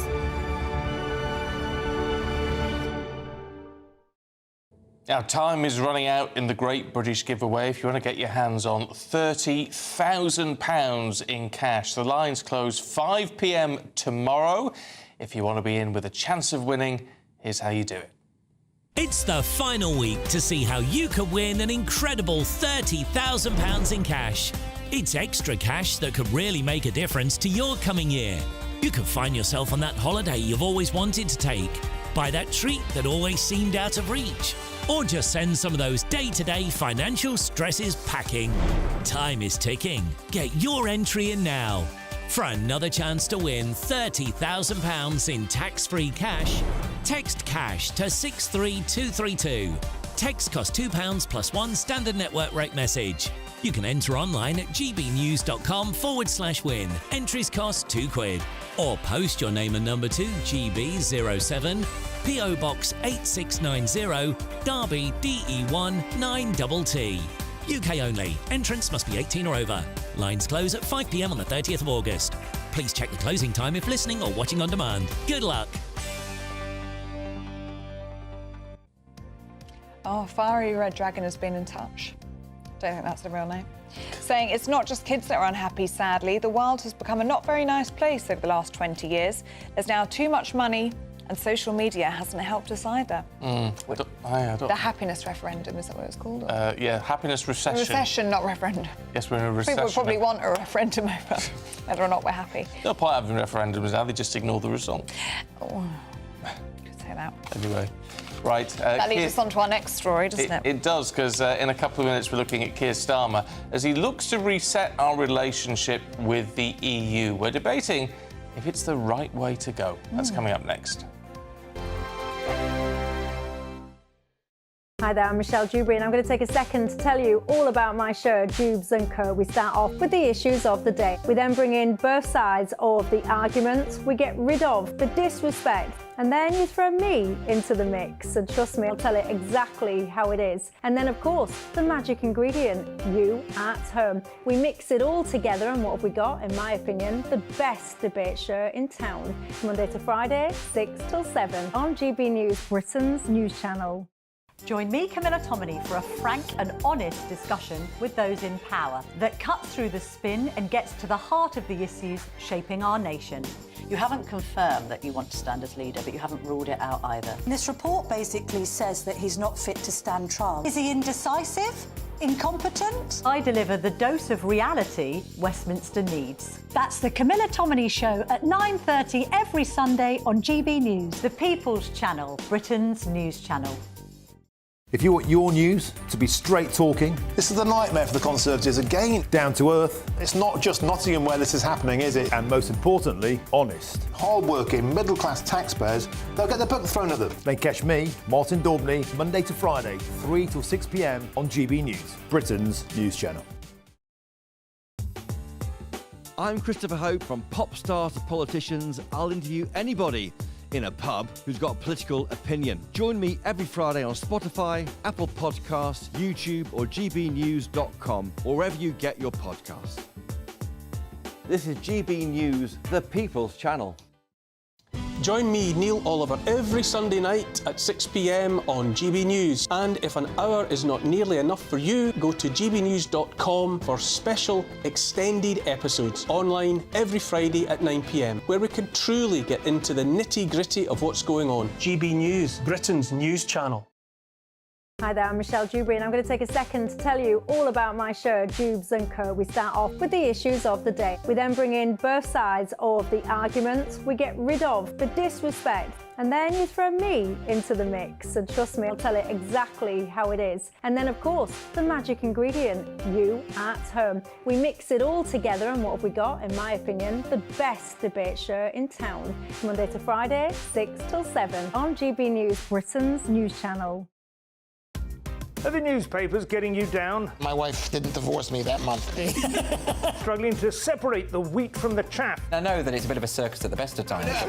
Well, don't worry. Headliners has got you covered. We'll take the burden of reading the day's news, and if we get depressed, who cares? It's an occupational hazard, frankly. That's Headliners on GB News from 11 p.m. till midnight, and the following morning, 5 till 6 a.m. on GB News, the comedy channel. Nah, just kidding. Britain's news channel.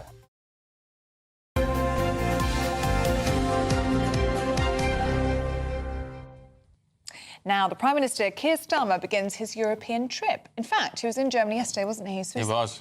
He's taking part in this trip now. He's in France today, in Paris. He wants to reset our relationship with Europe, but he did stress that he has no plans to negotiate a youth mobility scheme with the EU to get better Brexit terms. And he promised not to take the UK back into the bloc's single market. So what are the pros and cons of leaning closer on our former union? Let's talk to the writer Ross Clark and political commentator Owen Bennett. Owen, let's start with you. Are there any benefits to all of this? I mean, what is he trying to achieve? Well, I think, everyone thinks of the EU as being this trade bloc, but there's also things like migration, there's climate change, there's geopolitical concerns. We've seen how uncertain the world is at the moment. And I think that there is a benefit with having the Prime Minister of the United Kingdom as a strong, powerful, influential voice in the European Union. I think it will help the UK on the world stage. And I think that's definitely something which has been missing in previous years. You only need to think back to the days of Tony Blair. He was such a presence on the world stage, and not because the UK within the European Union, but because he made sure that he was a key figure in Berlin, in Paris, in Rome, and also in Washington as well. And I think that's what Keir Starmer is trying to do. He's trying to make sure that we wield this great influence that we have, and in order to do that, we do need to be closer to our European partners. Ross, what do you make of it? Well, first, let's deal with the great big hole in what Keir Starmer is doing at the moment. I mean, he flew off to Germany to sort of negotiate some kind of treaty with Germany, and is telling us it will lead to improved trade relations, improved opportunities for UK businesses. Well, I mean, as he and everybody knows, that's a complete nonsense. You cannot do a trade deal with an individual member of the EU. I mean, the EU does its trade deals centrally. With one deal for the whole EU. That's what the customs union is all about. So, I mean, whatever's going to come of this supposed treaty with Germany, it's not going to impact on trade in any way. But I mean, if he wants that, he's in the wrong city. He's got to go to Brussels. But obviously, we would like better trading relations with the EU. And while we have these zero tariffs, of course, the EU is this master in what are called non-tariff barriers, which are sort of other regulatory barriers to trade.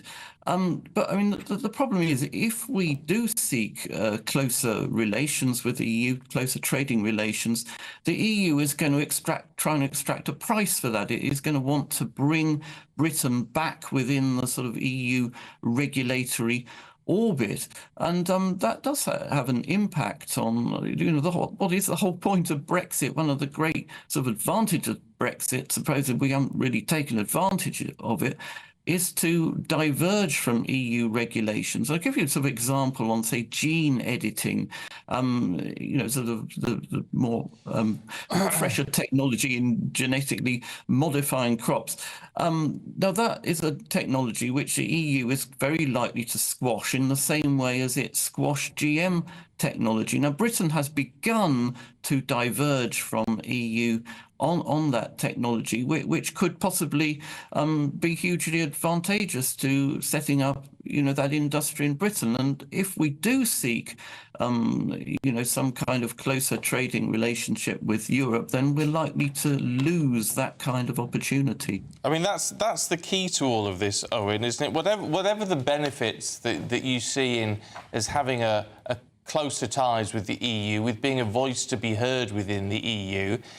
Ross is right, isn't he? There is going to be a price, and that price is going to be something we voted against when we voted for Brexit.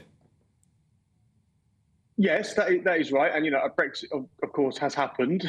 we have to honour that, and Keir Starmer not only has to honour that, he has to be seen to be honouring that as well, because the Nigel Farages of this world will make sure that they hold his feet to the fire on that.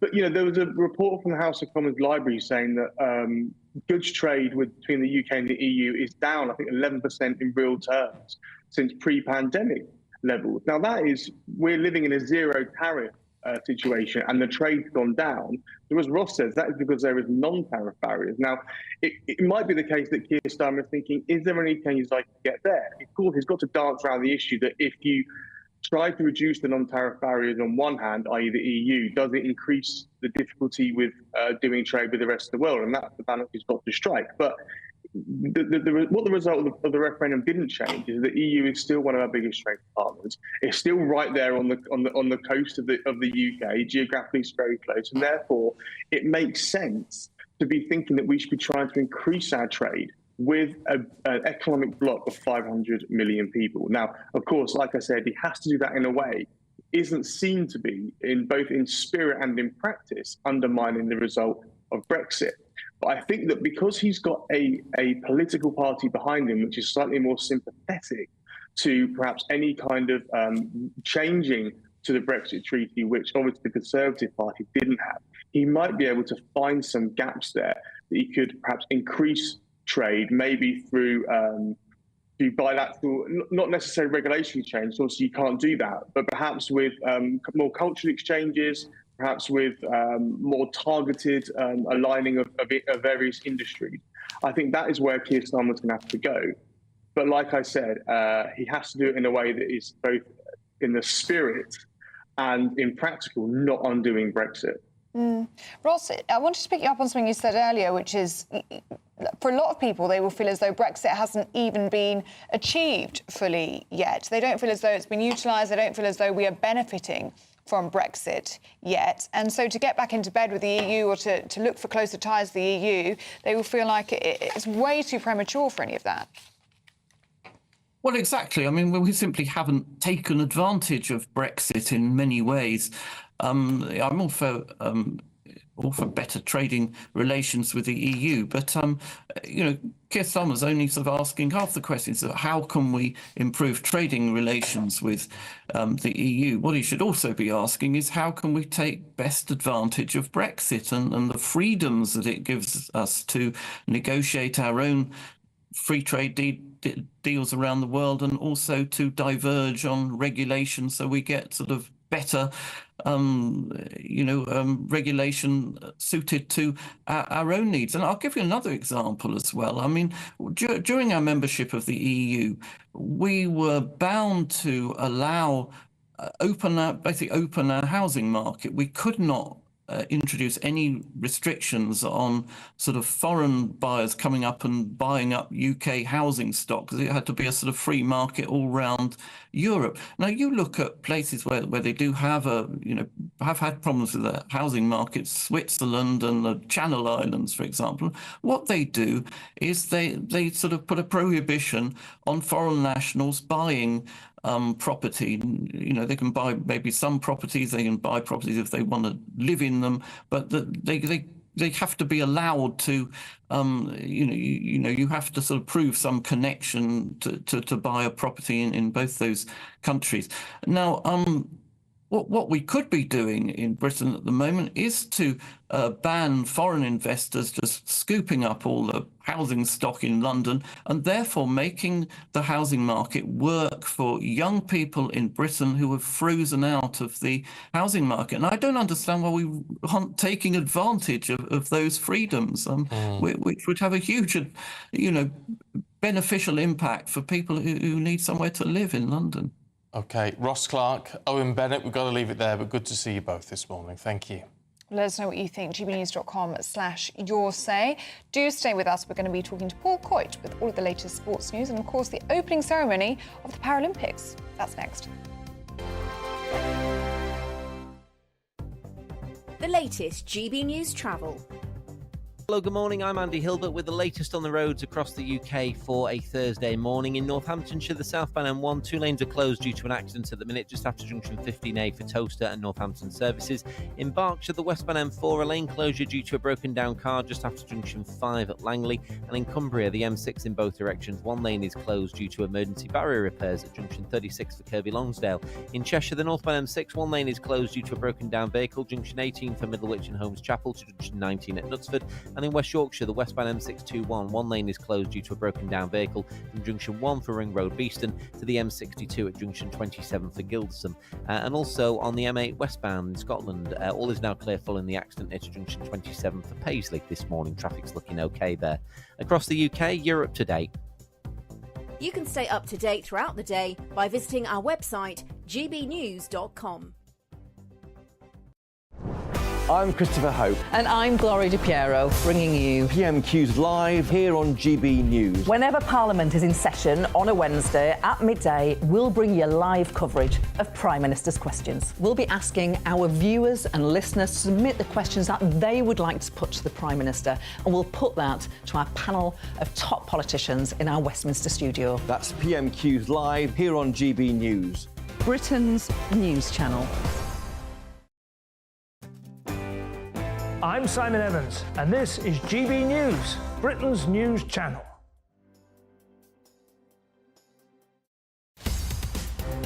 In the GB Newsroom, we bring you the news as it happens. With our team of dedicated journalists across the UK, we're ready to keep you up to date with what's happening every half an hour, every single day.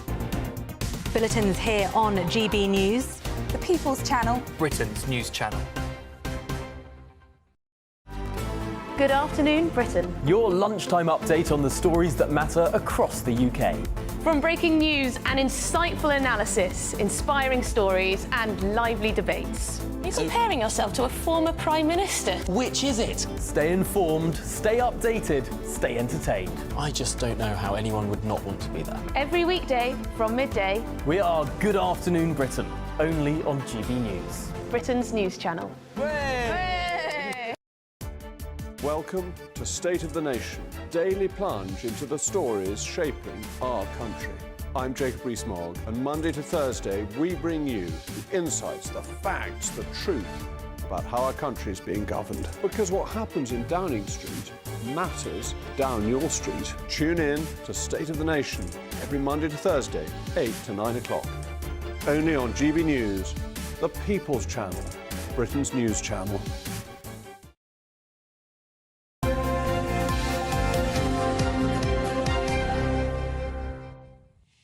Paul Coyte's got the sport. Importantly, you've just said if you had £10 million, you'd give me half of it. I would, but then I realised I would make that a quarter because I'd like Ellie to have a quarter. So you're going to give us half your money. Have you checked this with Mrs. Coyte? Yes, she's quite happy with this. I discussed this with her last night. She's quite happy to share it with you. And then I'd be happy to share it with you. Would you be happy to share it with me? No. Well, where's my money? No, but... So you're going to share it with him, but you're not going to give me? No, as in you're giving us half and then we share the half between us. And I'm quite happy with that. Oh, OK, fine. Bet you are. Bet you're happy. Yeah, that's quite good. But I know... What's in it for me? That's what I don't know. Want to give me his quarter. I don't share. I really don't share. Right, what have we got, Paul? I'm glad we got that one sorted. Yeah. Carabao Cup last night. Love an underdog. AFC Wimbledon 2, Ipswich Town 2, goes to penalties. Wimbledon win. So very good. Fourth tier, AFC Wimbledon, playing against a Premier League side. Although Ipswich are probably not that unhappy. It's always fans are more unhappy when you get knocked out early in a competition, probably more than management, because they're like, oh, we've got bigger fish to fry, you know, we need to stay in the Premier League. It's early. They've played 2 games already. So at least give your fans something and go for it. So it disappoints me when you get teams that make 10 changes. Cardiff 3, Southampton 5. That was a bit of a ding-dong. West Ham 1, Bournemouth 0. Jared Bowen scored, it looked like with his hand, you know. Oh. But there was no VAR. So 88th minute, just a couple of minutes away from penalties. So Bournemouth are pretty unhappy about that. And the draw for the third round was made yesterday, and League Two Barrow, your team, who I know you're investing in, right? Is that? I am certainly not. No, okay, Barrow AFC. Right. And you know the manager. Huh? And you know the manager. Stephen Clements. Yeah. Stephen Clements, son of the late great Ray Clements, one of the greatest goalkeepers of all time. Stephen played for Spurs, and he was assistant as well under Steve Bruce. So now he's out and he's on his manager. So we wish him well because he's got a great draw, and that's Chelsea away. So. Who knows? You never know. Who knows? Wimbledon will play Newcastle, Liverpool versus West Ham, because you get some of the big clubs will now move into the third round, and Arsenal at home to Bolton Wanderers. You've got a nice story about Pep Guardiola, haven't you? Yeah, I like this. I really like this. Now, Pep Guardiola shows what a decent man he is, and also a very rich man he is. Very rich man. Is that when they won the title, what he's done with everybody who is involved in the first team. So that really means support staff. And that is a lot of people. So we're talking about 60 to 70 people. It includes chefs and receptionists, even to baristas and people on security. He has given every one of them... That's him counting the money, by the way. That's him looking in his wallet, has given... And that's him thinking about it the week before. £10,000 to every member of staff as a thank you from his own pocket. Isn't that lovely? I think that's lovely. Very generous. Cost him a lot of money. The man can afford it, but that's not the point. So well done. Well, that's very nice. He doesn't need to do that, does he? No, he doesn't. Of course he doesn't. And who would? But I think it's very generous. And obviously means a lot because what he's trying to do is create a family. It's to do with the fact that you've got Premier League players, but it shows how important other members of staff are. When everybody works together, then you have success. But he's given away the best part of £1 million. Yeah. Yeah, but what will he be worth? What will he be earning? Well, I know it's a lot of money, though. He is worth over £1 gazillion. Right. So that is that's nothing to him. Talking about big money, I was looking at Emma Raducanu. I know you told me off for having a bit of a laugh about Emma Raducanu and not doing well at the US Open, and it's another one she's lost. But it's an interesting article I was looking at the Telegraph today, and it was saying that its sponsors. This is where most of her money comes from, because as you can imagine, you know, a good-looking girl, 18 years old, who's young, talented, wins the US Open, sponsorship is all over it because obviously they want her to advertise their products. And there's a lot of very big companies, you know, from British Airways to all real blue chip companies that want to sponsor her. So when it comes to money that she's made, the company profits, you know, I know it's something a bit vulgar looking into, oh, you've made this, but how did, but it's quite interesting. She made, her company had profits of £10 million last year. Wow. But only 200,000 of that was prize money from playing tennis. Right. Now, OK, good luck to her, but the worry is that if this trend continues, where she's not winning, she's getting knocked out in the first rounds, then obviously the lustre will just begin to disappear, and then so will the sponsors. She's made a lot of money, but she really needs to start having some success on the tennis court. But this is why you make hay while the sun shines, isn't it? Absolutely.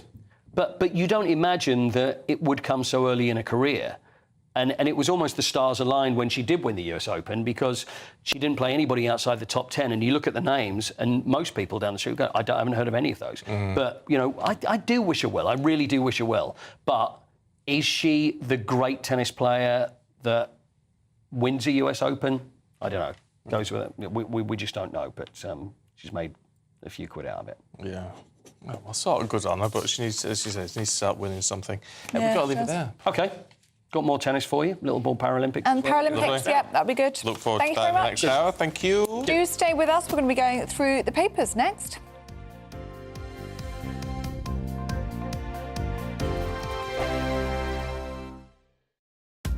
Are the newspapers getting you down? My wife didn't divorce me that month.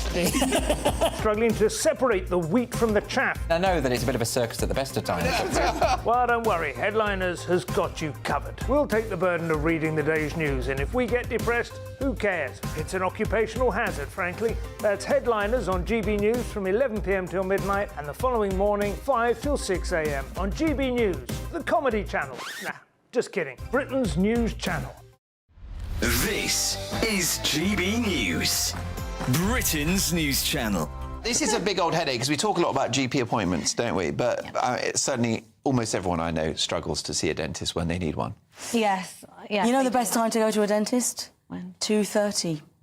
2:30. That's actually quite good. It's better than my gags. The guy that went into Goa, to India, to get his dental treatment, is that what you're talking about? Well, yeah, so tell us about that. I mean, this is how desperate people are to get treatment now. So what's the story? OK, the story is a guy couldn't get an appointment at the NHS, so he went all the way to Goa in India to get his dental appointment. Now, I think he probably just wanted to go on holiday, and he thought, I know, why don't I go on holiday to Goa and then get my teeth done? Look, people are travelling in their droves. There's whole aeroplanes full of people with medical tourists. Like in Turkey, you get a whole aeroplane with people with hair implants and things like that. Well, Yeah, I was going to go to turkey teeth, isn't it? Turkey teeth. Turkey teeth. Well, now we've got that's when they strip the tooth down and you have these little pegs. Yes, they strip them down, but in many cases they strip them down far too low, so the nerve is exposed and it gets infected, and it's exposed to the elements, so you get infection in the tooth, and then you have to essentially take them all off. But by then the infection spreads so far. I was getting my nails done the other day, which I don't do very often, and my nail technician said to me, "Is your dad still a dentist?" And I said, "Yes." And she said, "Please, can I have an emergency appointment?" I went to Turkey and I got my teeth done, and now they look incredible, but I'm in so much pain. They're all infected. She had 15 taken out from the top and 12 from the bottom, and it's an absolute disaster. But this is what people are feeling like they have to do. So medical tourism doesn't always work. No, but it shows, doesn't it, Alex, that people can't get their teeth sorted here, so they go elsewhere. Listen, do you floss, by the way? Don't floss. GB News, the People's Channel. Hi there, I'm Michelle Dewberry, and I'm going to take a second to tell you all about my show, Dubes & Co. We start off with the issues of the day. We then bring in both sides of the arguments. We get rid of the disrespect. And then you throw me into the mix. And trust me, I'll tell it exactly how it is. And then, of course, the magic ingredient, you at home. We mix it all together, and what have we got? In my opinion, the best debate show in town. Monday to Friday, 6 till 7 on GB News, Britain's news channel.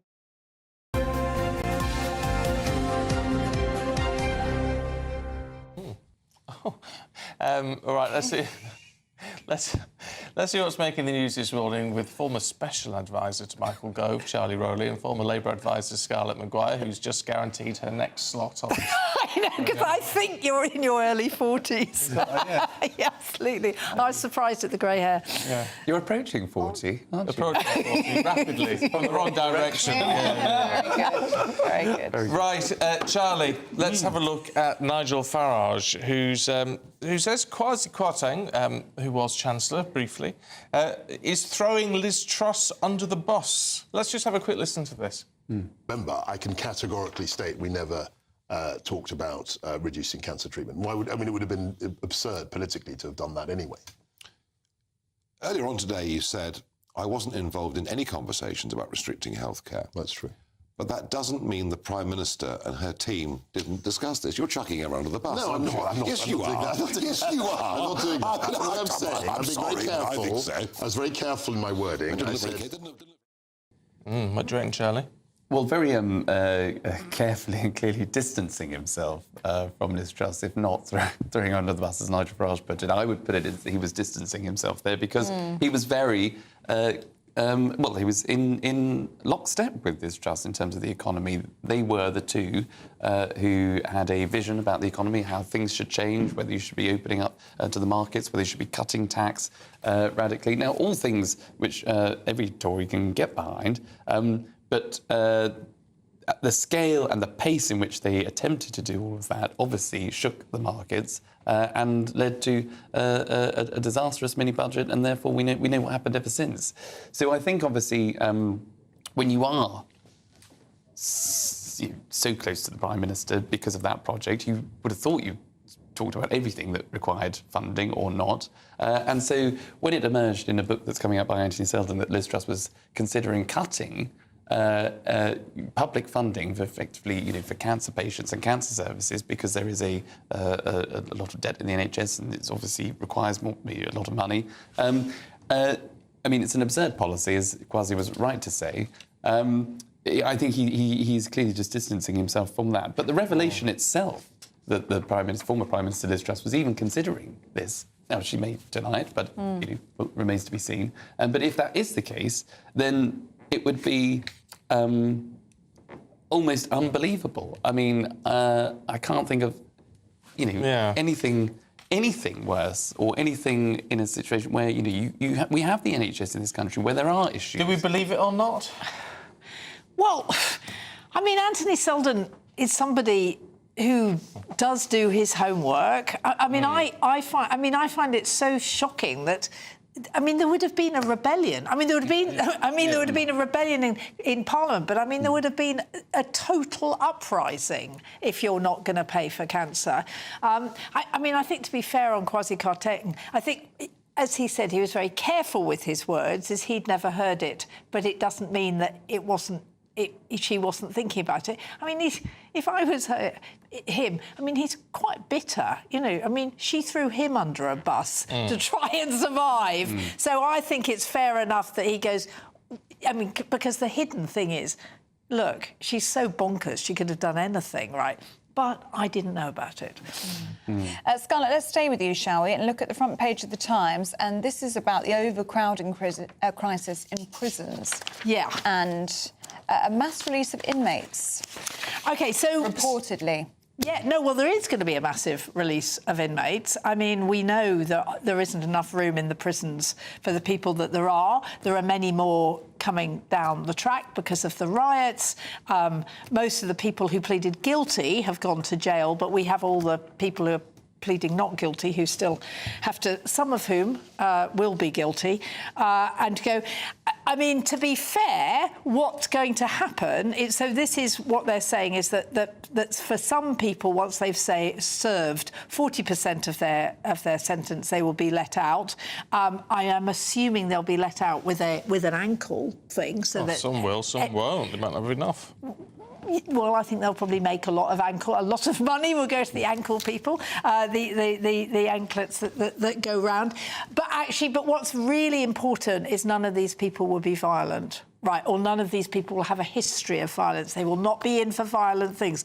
But it raises the question, doesn't it? Why are we sending people to prison for a tweet when we're then having to let people out to make room for them? Well, I mean, the people that we're letting out have served some time, and most of the people are not being sent to jail for tweets. I mean, as far as I remember, there's one person who's been sent for jail for a tweet. She did say, you know, I hope the mosque burns down with the adults in it. I mean, I think one can say that that was pretty hate-filled. And this isn't about free speech. This is about... so in America, years and years ago, they said the definition of free speech is you can say whatever you want, but you cannot say fire in a crowded theatre because that would cause chaos. And I think you cannot say, you know, I think a mosque, let's burn down a mosque. So I think that's different. But I think also the person saying there is going to be problems, of course, is the head of the probation service. And what they're saying is actually we can't deal with all these people. Remember, the probation service has been hollowed out. I mean, it's been one of the problems. With people they've got now. Yeah. But it's already at 99% capacity, isn't it? Now we're hearing there's only 100 spaces left in male prisons. And the other thing about the probation service is that Martin Jones, the head, has said that, you know, we don't have enough people to monitor the people who are now being released early. So we never know what these people are going to do. And I think there should have been, perhaps, of course, you need to build more prisons. There's been a failure not to build those prison places in the past. But there must be other things and more creative thinking. I mean, we could stand up things like the Nightingale service at the NHS pretty quickly when it came to COVID. Now, I'm not suggesting that you can all of a sudden just build a prison in a day. But, you know, there must be alternatives where these people can continue to do community service as a replacement for fulfilling the rest of their prison sentence. Something if they're going to be not just released willy-nilly into the... Or more probation officers. So if these 5,500 reportedly are going to be released in the next few weeks, certainly they reoffend. But the weird thing is they closed Holloway Prison, right? Instead of turning it into a male prison, they just closed it and they've sold it off. I mean, this was done a few years ago. Yeah. OK, look, thank you both. We'll see you a little bit later on. Let's have a look at the weather now. A brighter outlook with Box Solar, sponsors of weather on GB News. Hey, good morning. Here's your latest GB News weather update brought to you by the Met Office. Plenty of sunny spells around as we go through today, but also quite a few showers for some of us as well. We've already seen some of those showers developing across far northwestern parts, but they are going to become more widespread as we go through today, especially across Scotland, but some showers for Northern Ireland and northern western parts of England and Wales as well. Further south and east, a greater chance of staying dry, and here there will be a decent amount of sunshine on offer too, and in the sunshine it will feel pleasantly warm, although temperatures not quite as high as they were yesterday. More showers to come as we go through the end of the day across parts of Scotland. There will be some sunny spells in between those showers, but worth bearing in mind as some of the showers could be a little bit on the heavy side, and there could be some brisk winds at times towards the Northern Isles too. Also some showers as we go through the end of the afternoon into the evening for Northern Ireland and some parts of England and Wales, but here the showers really are going to be pretty isolated. Most of us will avoid them, and it is going to therefore be a pretty dry end to the day with some late sunshine around as well. Many of the showers across Scotland and Northern Ireland will actually clear away as we go overnight, so for many it is going to be a dry night with some clear skies, and with that we are going to see temperatures dipping a little bit lower than you might expect for the time of year. It is still just about summer for the time being, and we could see some fog patches across parts of Northern Ireland, Wales and southwest England first thing on Friday morning. Through Friday itself there could be some further blustery showers affecting the far northeast of Scotland, and perhaps some brisk winds towards the southeast at times and one or two showers elsewhere, but on the whole it's looking like a dry and often sunny day, and with that again feeling pleasantly warm in the sunshine. Temperatures ranging from mid to high teens in the north to low possibly mid-20s further south. Bye-bye. That warm feeling inside from Boxed Boilers, sponsors of weather on GB News.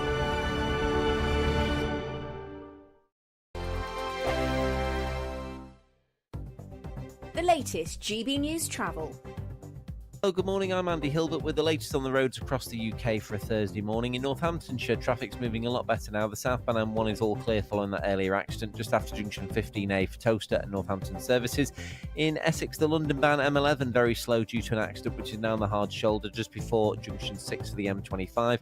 And in Kent, the coastbound M20, a speed restriction due to Operation Brock from junction 8 for Leeds Castle and the Maidstone services to junction 9 at Ashford. In Cumbria, the M6 in both directions, one lane is closed due to emergency barrier repairs at junction 36 for Kirkby Lonsdale, and in West Yorkshire the M621 westbound, the lane closed due to a broken down vehicle, junction 1 for Ring Road Beeston to the M62 at junction 27 for Gilderson, and in London Wellington the A13 two lanes are closed due to an accident near the Wellington interchange this morning. That will affect you. I'm Andy Hilbert. You can stay up to date throughout the day by visiting our website gbnews.com.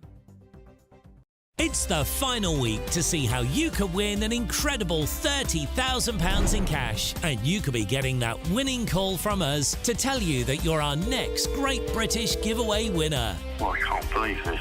Oh my God, this is amazing. That is absolutely fantastic. We're over the moon. I've never won anything like this in my life. Oh, you shocked me. I never won a penny in my life. If I was there, I'd buy you a drink. Get your entry in now for another chance to win £30,000 in tax-free cash. Text cash to 63232. Text costs £2 plus one standard network rate message. You can enter online at gbnews.com/win. Entries cost £2 or post your name and number to GB07 PO Box 8690 Derby DE1 9TT. UK only. Entrance must be 18 or over. Lines close at 5 p.m. on the 30th of August. Please check the closing time if listening or watching on demand. Good luck. I'm Christopher Hope. From pop stars to politicians, I'll interview anybody in a pub who's got a political opinion. Join me every Friday on Spotify, Apple Podcasts, YouTube or gbnews.com, or wherever you get your podcasts. This is GB News, the People's Channel. Join me, Nana Akwe, for an informative, interactive news programme with a difference. It's fun. No, he didn't say that, though. I'm so surprised. I think there's an element of truth to that. Join me from 3 p.m. every weekend, only on GB News, Britain's news channel. Join me, Neil Oliver, every Sunday night at 6 p.m. on GB News. And if an hour is not nearly enough for you, go to gbnews.com for special extended episodes online every Friday at 9 p.m, where we can truly get into the nitty-gritty of what's going on. GB News, Britain's news channel.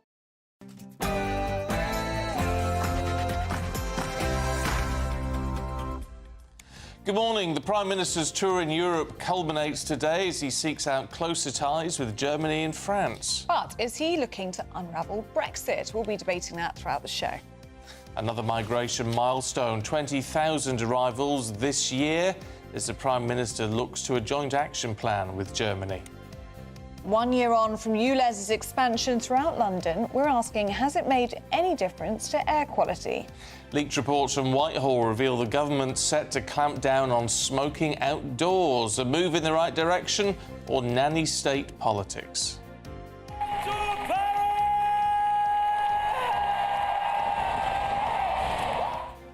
The Paralympics gets underway in Paris as 4,400 athletes take part in the opening ceremony. And if we're talking numbers with the Paralympics, Team GB hoping to win between 100 and 140 medals, and hopefully some in the velodrome this afternoon. Lowly AFC Wimbledon. It's good, though, not Premier League, unless you're an Ipswich fan. Knocked them out of the Carabao Cup, while Barrow Town have drawn Chelsea in the next round. And the New Style draw, another draw, this time for the Champions League. That happens tonight, and confused, trust me, you will be. Morning. Quite a few showers around today, but will you get caught out by one? Join me shortly when I'll be going through the details in the full forecast. It is it's just gone 8 o'clock, something like that. I'm Stephen Dixon, good morning. I'm Ellie Costello, and this is GB News Breakfast.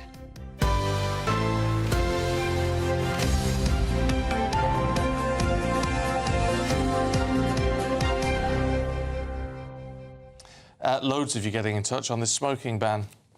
Alex makes a good point.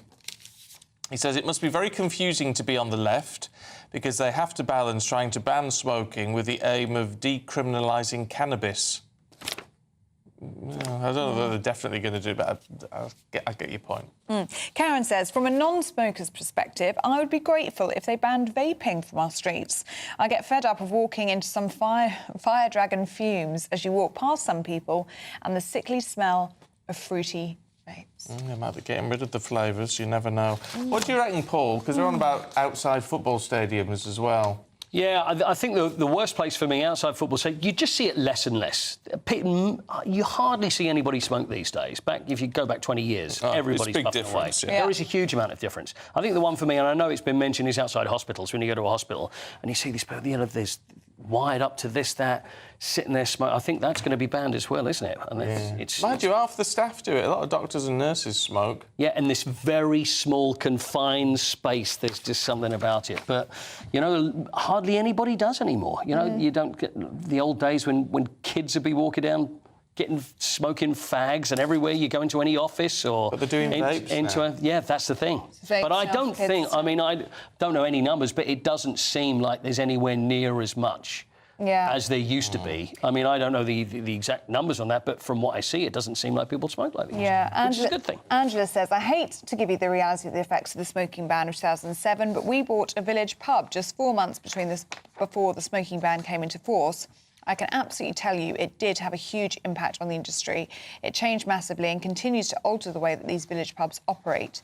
To now go one step further and take away the people's option to nip outside and have a smoke will ensure that we, for one, will end up shutting our doors for good. So when it's outside, does that mean just outside, or you could go 200 yards down the road? Is there an actual limit? Is there a perimeter fence where you can actually smoke outside? Beer garden, whether there is a smoking area might be different, but in beer gardens, but you want to sit down and have if you're a smoker, have a beer with your fag. And I'm a non-smoker, but if you're outside...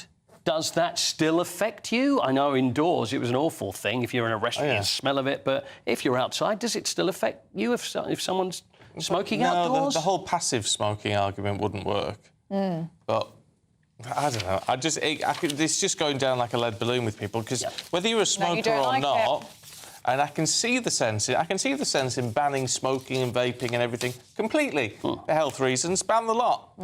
But what about freedom of choice? Exactly. Yeah. That's the thing. We've all got to have a choice in what we do. Yeah, is it nanny state politics? And lots of you just making the point that there are much bigger fish to fry in terms of issues affecting the country, immigration, lack of spaces in prisons. I mean, those are the things that should come top of the priority, is what you're saying this morning. So do you keep them coming in? Well, in terms of immigration, the Prime Minister's been in Germany and now in France today, got more meetings underway. He's met Olaf Scholz, the German Chancellor. He's meeting all the French leaders today. And a lot of the issue is about immigration, of course. He wants to smash the gangs and all that sort of thing.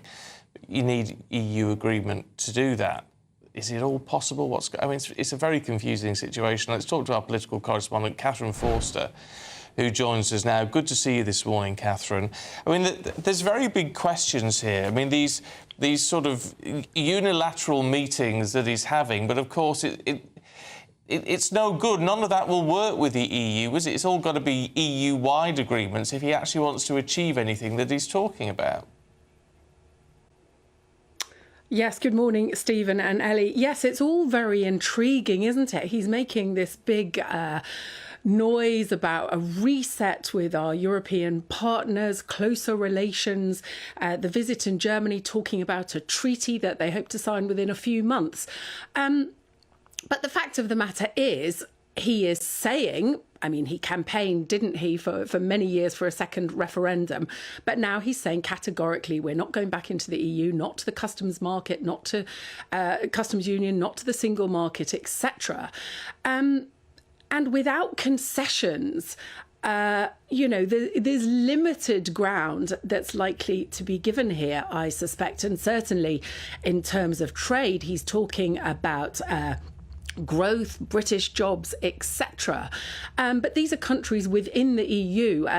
There can't be trade deals with them because you don't do trade deals with members of the EU. You do trade deals with the European Union as a whole. So a lot of warm words, but what will actually come of this, the detail, is not clear at all. Now, yesterday, Germany, big announcements, a lot of publicity.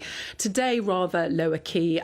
He was at the Paralympics opening ceremony last night. This morning, he's meeting GB athletes. He'll be meeting President Macron for a formal meeting later this morning. Of course, they've met a few times already at the European Political Community meeting in Blenheim Palace, at the NATO summit, etc. But rather lower key, because apart from anything, France is not as amenable to perhaps improve trade relations or softening its position towards Britain. Germany, has a big export market. Germany is our second biggest trading partner. That's not the case with France, but I expect there'll be plenty of talk about illegal migration. Of course, we're paying France, 450 million over several years to stop the boats. Not going terribly well at the moment, is it? So let's see what emerges. But he's coming home to plenty of problems, isn't he? Well, he certainly is, Catherine. That leads us on to the next thing I was going to ask you about, which is these leaked government plans revealed, is plans to ban smoking in pub gardens. Can you tell us a bit more about this? Yes. So apparently there's going to be a consultation on this, but the government, of course, are pressing ahead with Rishi Sunak's tobacco and vapes bill to stop 15-year-olds ever legally buying tobacco products. They want to create a smoke-free generation, and it does sound like they're looking at cracking down on smoking outside. So potentially pub beer gardens, restaurant terraces, even potentially outside nightclubs, outside football stadiums. I think once you get to trying to stop it on a public pavement, that's potentially very problematic. And of course, plenty of people saying, apart from the issue of free choice and allegations of the nanny state, that for pubs and restaurants, who of course have had a lot of challenges over the last few years, if you're going to start banning smoking, even outside in beer gardens, that could have a really bad effect on pubs. So no denials coming from the government. They want to crack down on, they say, second-hand smoking, potential bans on children's parks as well. So, but it is, some people will think it's a great idea, but there'll be plenty of other people absolutely up in arms about the prospect of this. OK. Catherine, thank you very much indeed. Keep your thoughts coming through on that, gbnews.com/yoursay. As Catherine mentioned there, the Prime Minister was at the opening ceremony of the Paralympics in Paris last night. It was a spectacular event, 4,400 Paralympians taking part, and Britain is hoping to bring home anywhere between about 100 and 140 medals. That'd be brilliant, wouldn't it? Well, to tell us all about it, we were joined earlier by showbiz journalist Stephanie Tecci. Ganza, it was definitely worth the 3 hours that I spent watching it yesterday. And I think finally the French have listened to all the criticism they faced about the Olympics opening ceremony a few weeks ago, because this one felt much more compact, much more slick and much more suave. The artistic director, Thomas Joly, he promised that the ceremony will embody the values that Paralympians stand for. And it really did. During the ceremony, they definitely challenged viewers at home what we think people with disabilities can do. Like, the show was choreographed with so many different athletes and performers as well, who were performing aside able-bodied people, and it was just a fascinating watch. And I felt like it actually stuck true to the French chic that we were all looking for in the Olympic ceremony in the first place. Oh, it's interesting then. They seem to, I mean, we don't know whether it was toned down as a result of... It felt very toned down. Did it? Yes, it did. Not controversial. No, it wasn't controversial, and I think that's what happened with the Olympic ceremony. I think all the controversy overshadowed all of the theatrics they had, where in this show you actually felt like you could breathe and appreciate with what you were actually seeing. So the ceremony was called Paradox, from discord to concord, and it was just basically challenging viewers at home to actually watch and see what people with disabilities can do. And some of the choreographs that I was watching yesterday was really impressive. It's stuff that you think to yourself, you wouldn't think that someone with a disability can do. And I think that was the beauty of watching the ceremony yesterday. And I think actually Thomas Jolly has actually redeemed himself. Interesting, isn't it? Because Thomas Jolly, I think I heard on the radio this morning, was talking about an inclusivity revolution, and that's what he wanted the Paralympics to be. But then people pointing out that Paris as a city isn't very inclusive in terms of being able to get around with the metro system there. It's really difficult. Well, I went. Oh my gosh! Like Ellie, I went to Paris a few weeks ago when the Olympics were on, and it's not a very accessible city with its metro system. But I think what's happened with these Olympics, I think they've had to turn their, kind of culture on its head a bit and be more open and be more welcome. And I think from everything that's happened with the Olympics now, it's set the stage for the Paralympics, actually. So I think actually the Paralympics are getting the shine it deserves. Which is interesting. I know we really did that in 2012. It seemed like we lifted the Paralympics into something it hadn't been quite before. And that momentum's continued. So, I mean, it's really positive that Paris is, it would seem, doing the same. Well, it needs to, because I think a lot of people think, oh, the Olympics is over and that's it. And actually, no, we've got about 1,300 hours worth of sports coming up for the Paralympics. And I think it actually deserves a bit more shine than the Olympics itself, because we're seeing all these incredible athletes, 4,400 of them, as we saw yesterday, who are going to be taking part in these games. So I think as well, when it comes to creativity, I think people think disability doesn't deserve that mainstream. It does when it comes to creativity and choreography, but it actually does deserve that, and I think they've done that well last night. It's 8:13. Let's have a look at some of the other stories heading into the newsroom this morning. Nearly 3 in 10 teachers in England personally provided food to pupils during the summer term out of concern for their welfare. Research says they're being forced to do so, especially in deprived areas. Health officials are warning over a potential surge in measles cases ahead of the school year. Parents are being urged to ensure their children are fully vaccinated against easily preventable diseases like measles, whooping cough, meningitis, diphtheria and polio. It's all part of a 6-week campaign by leading health groups. Children are facing a happiness recession. That's according to a leading welfare group. The Children's Societies say we have the lowest life satisfaction compared to other European countries, with worsening well-being among teenagers, particularly girls, and those from poorer backgrounds.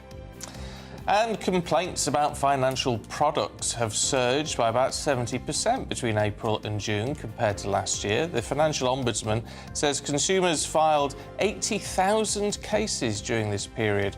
Professional representatives who can take any portion of any dividends or divestments account for half of the complaints.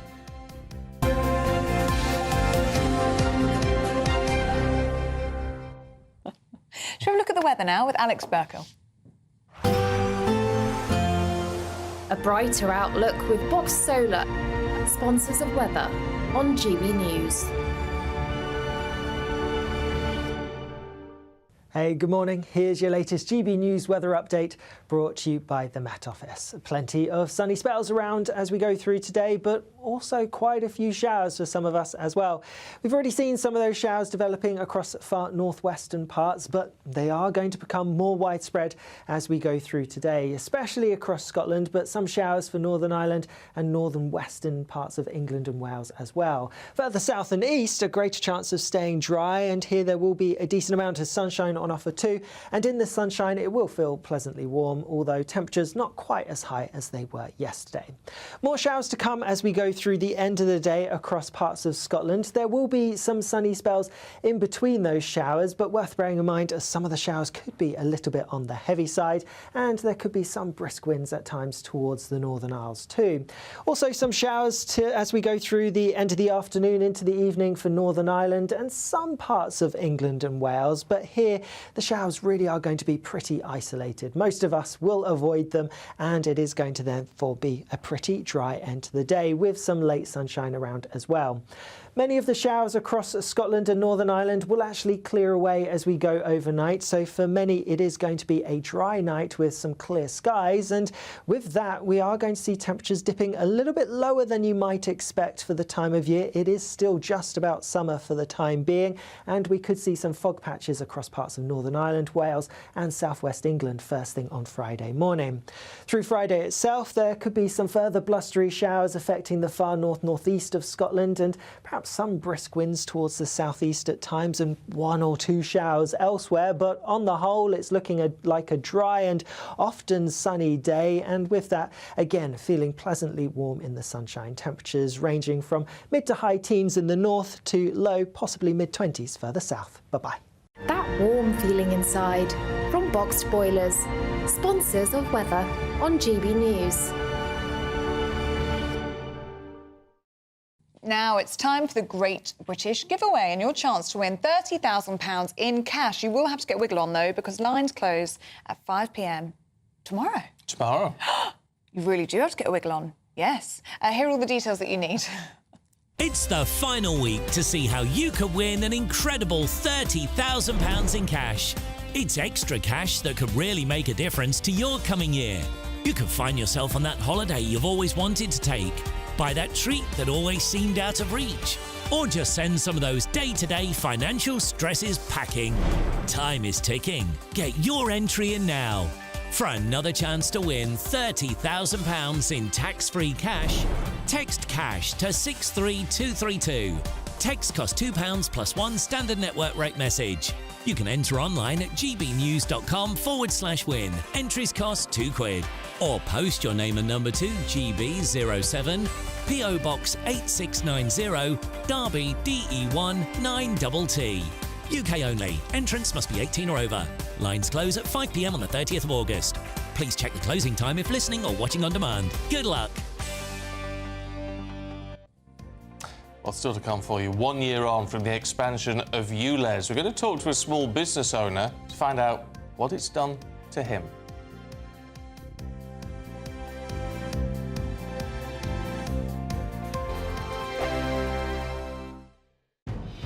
Good afternoon, Britain. Weekdays from midday. Protest flags are banned at the Proms, the last night of the Proms, as audience members are told that they will be confiscated. Yes, so the Proms website says flags from prescribed groups and flags related to protest, hatred or advertising will not be allowed in the auditorium. Well, we're joined by royal broadcaster and historian Rafe Haidel-Mancu and the broadcaster and social commentator Iman Aiton.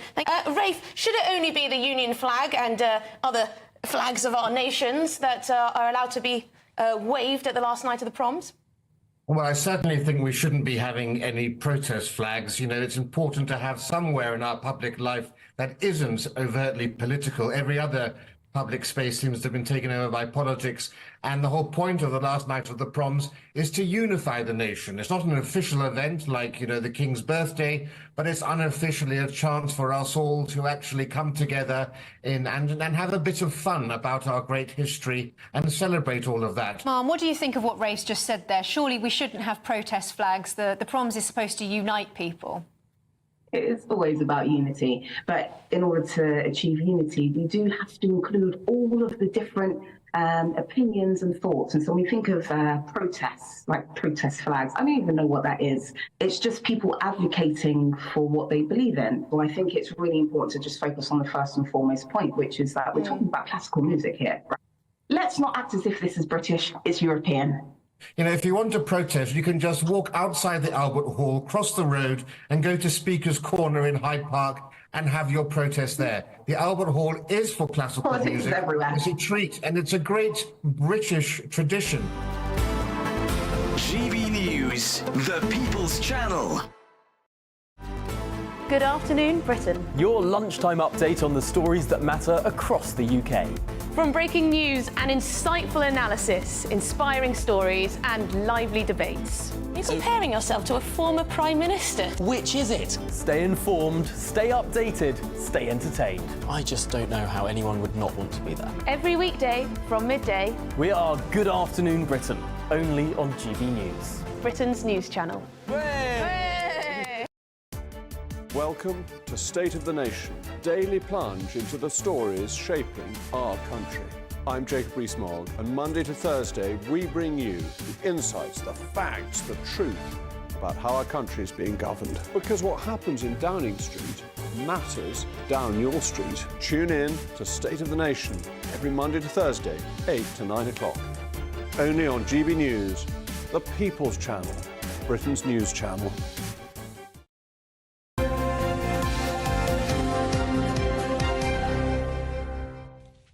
Welcome back. Now, the London Mayor Sadiq Khan says expanding the capital's ultra-low emission zone to all 32 boroughs of London was the most effective tool available to quickly and meaningfully cut air pollution. Well, a year on, he says it's working better than expected, bringing cleaner air to 5 million more Londoners. But with ULEZ charges forcing many off the roads and onto the underground, how clean is the air on London's tube?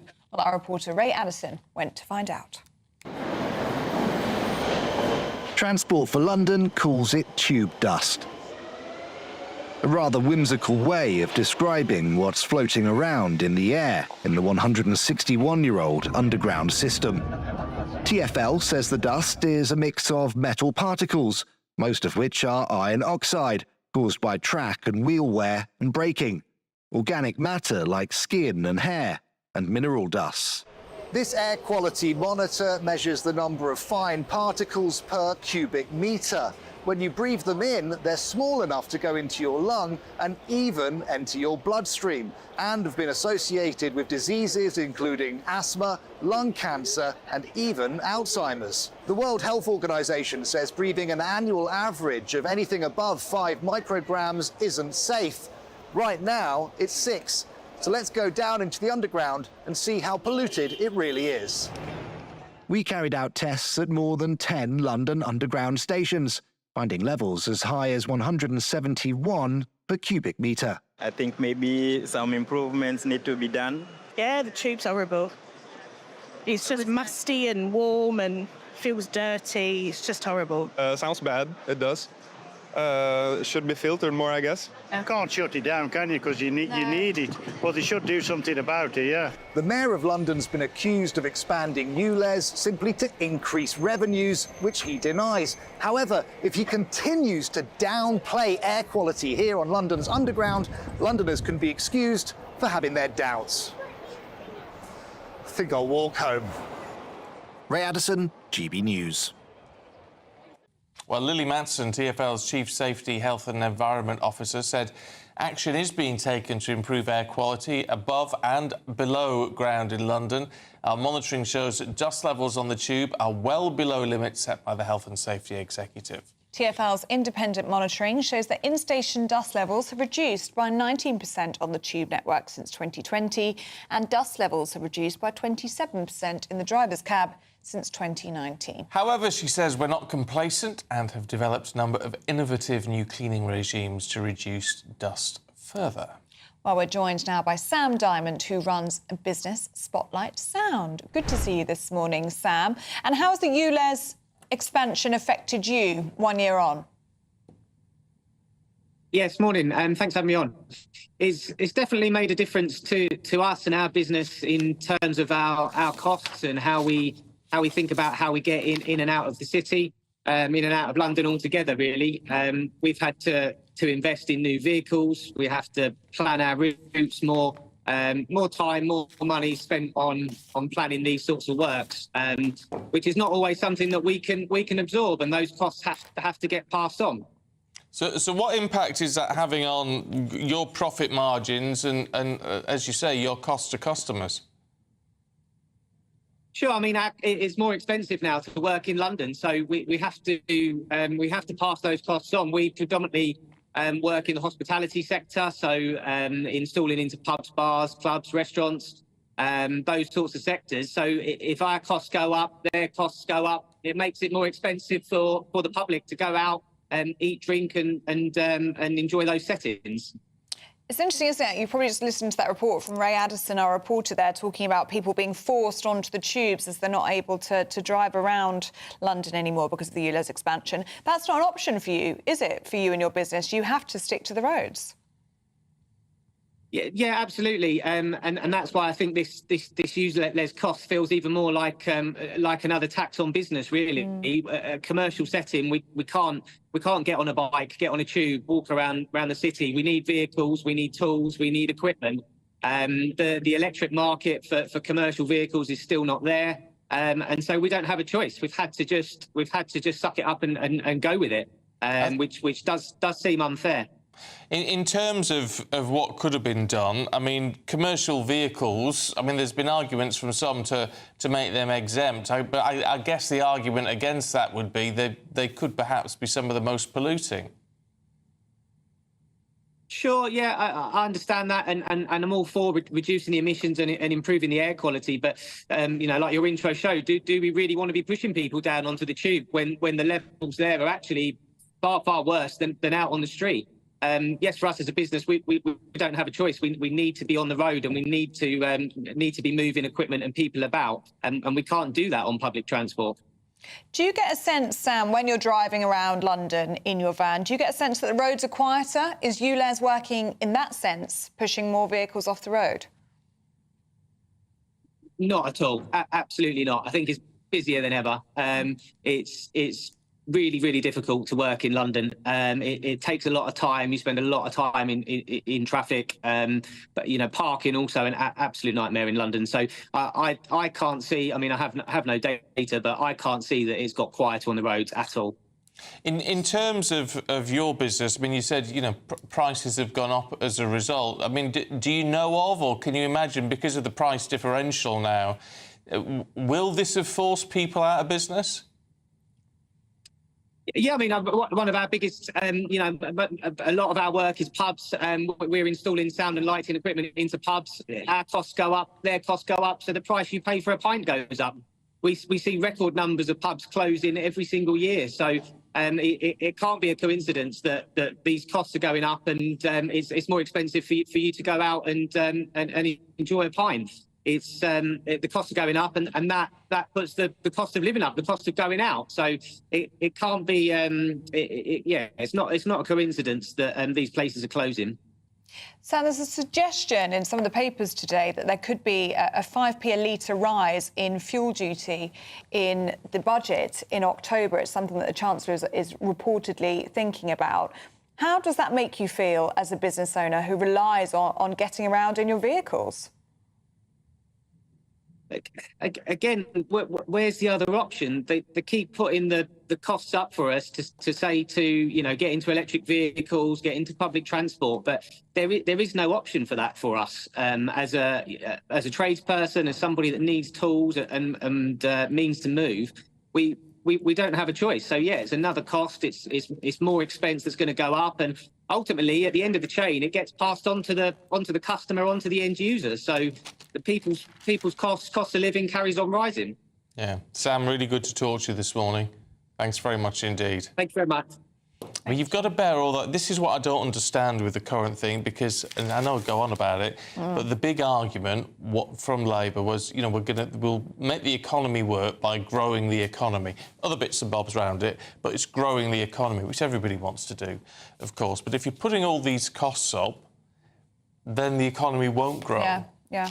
So you've got to, I don't know, how would it work? And I think it's a really good point for people outside of London as well on the fuel duty. I mean, people who are running businesses, there's not the public transport there in order to get on a bus or get on a train. No, and if you're... or to walk, you rely on your car to make ends meet. That's often the way that you get to work. And so if you're a plumber, yeah, painter and decorator, a roofer, I mean, you've got to have transport. And as Sam quite rightly said, electric vehicles, all well and good, there aren't that many options for electric commercial vehicles yet.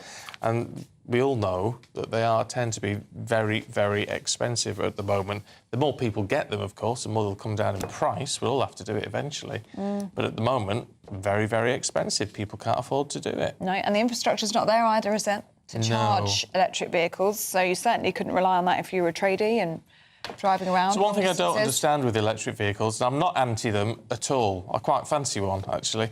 However, if you live in a terrace street, for example... Oh, yeah. ...and you haven't got, you know, therefore you can't have your own charging point fitted on the house, it's not going to be practical, then what do you do at night? You can't charge your vehicle at night, or a at block home. of flats, same thing. Or a block of flats, yeah. Can't do it. So I don't know quite how people are meant to actually manage it. Well, at the moment, it's only really an option for wealthy people, isn't it? They're very expensive to start with, and you'd need to be able to access your own charger. Yeah, they are very, very expensive. Let us know what you think. That'll get you talking this morning. gbnews.com/your say. Right, Paul Coyte's got all your sport next as the Paralympics begin in Paris.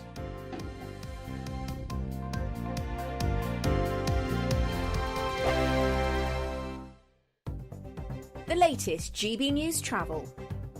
Hello, good morning. I'm Andy Hilbert with the latest on the roads across the UK for a Thursday morning. In Bedfordshire, the northbound M1 traffic slow due to an earlier accident. Junction 13 for Bedford and Milton Keynes South to Junction 14 for Milton Keynes. In Northamptonshire, the southbound M1, a lane blocked there due to a broken down vehicle at Junction 18 for Rugby in the roadworks. And in Essex, the southbound M11, a lane closure on the exit slip road due to a broken down vehicle at Junction 6 of the M25. It's causing queues to Junction 7 at Harlow. And also as well in Kent, the coastbound M20, a speed restriction due to Operation Brock in place. That's going to affect your Junction 8 for Leeds Castle and the Maidstone services to Junction 9 at Ashford. And in Cumbria, the M6 in both directions, one lane is closed due to emergency barrier repairs. Junction 36 for Kirby Longsdale. That's obviously going to affect you there this morning. Traffic obviously not doing too badly despite those lane closures at the moment there on the M6. You're up to date. You can stay up to date throughout the day by visiting our website, gbnews.com. I'm Christopher Hope. From pop stars to politicians, I'll interview anybody in a pub who's got a political opinion. Join me every Friday on Spotify, Apple Podcasts, YouTube or gbnews.com, or wherever you get your podcasts.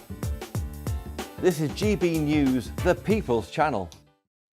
Join me, Neil Oliver, every Sunday night at 6 p.m. on GB News. And if an hour is not nearly enough for you, go to gbnews.com for special extended episodes online every Friday at 9 p.m, where we can truly get into the nitty-gritty of what's going on. GB News, Britain's news channel.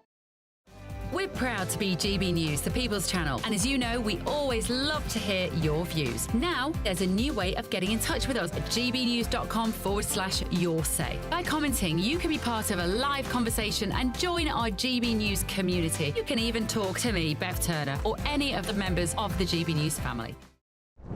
I'm Christopher Hope. And I'm Gloria DiPiero, bringing you PMQ's live here on GB News. Whenever Parliament is in session on a Wednesday at midday, we'll bring you live coverage of Prime Minister's questions. We'll be asking our viewers and listeners to submit the questions that they would like to put to the Prime Minister, and we'll put that to our panel of top politicians in our Westminster studio. That's PMQ's live here on GB News, Britain's news channel.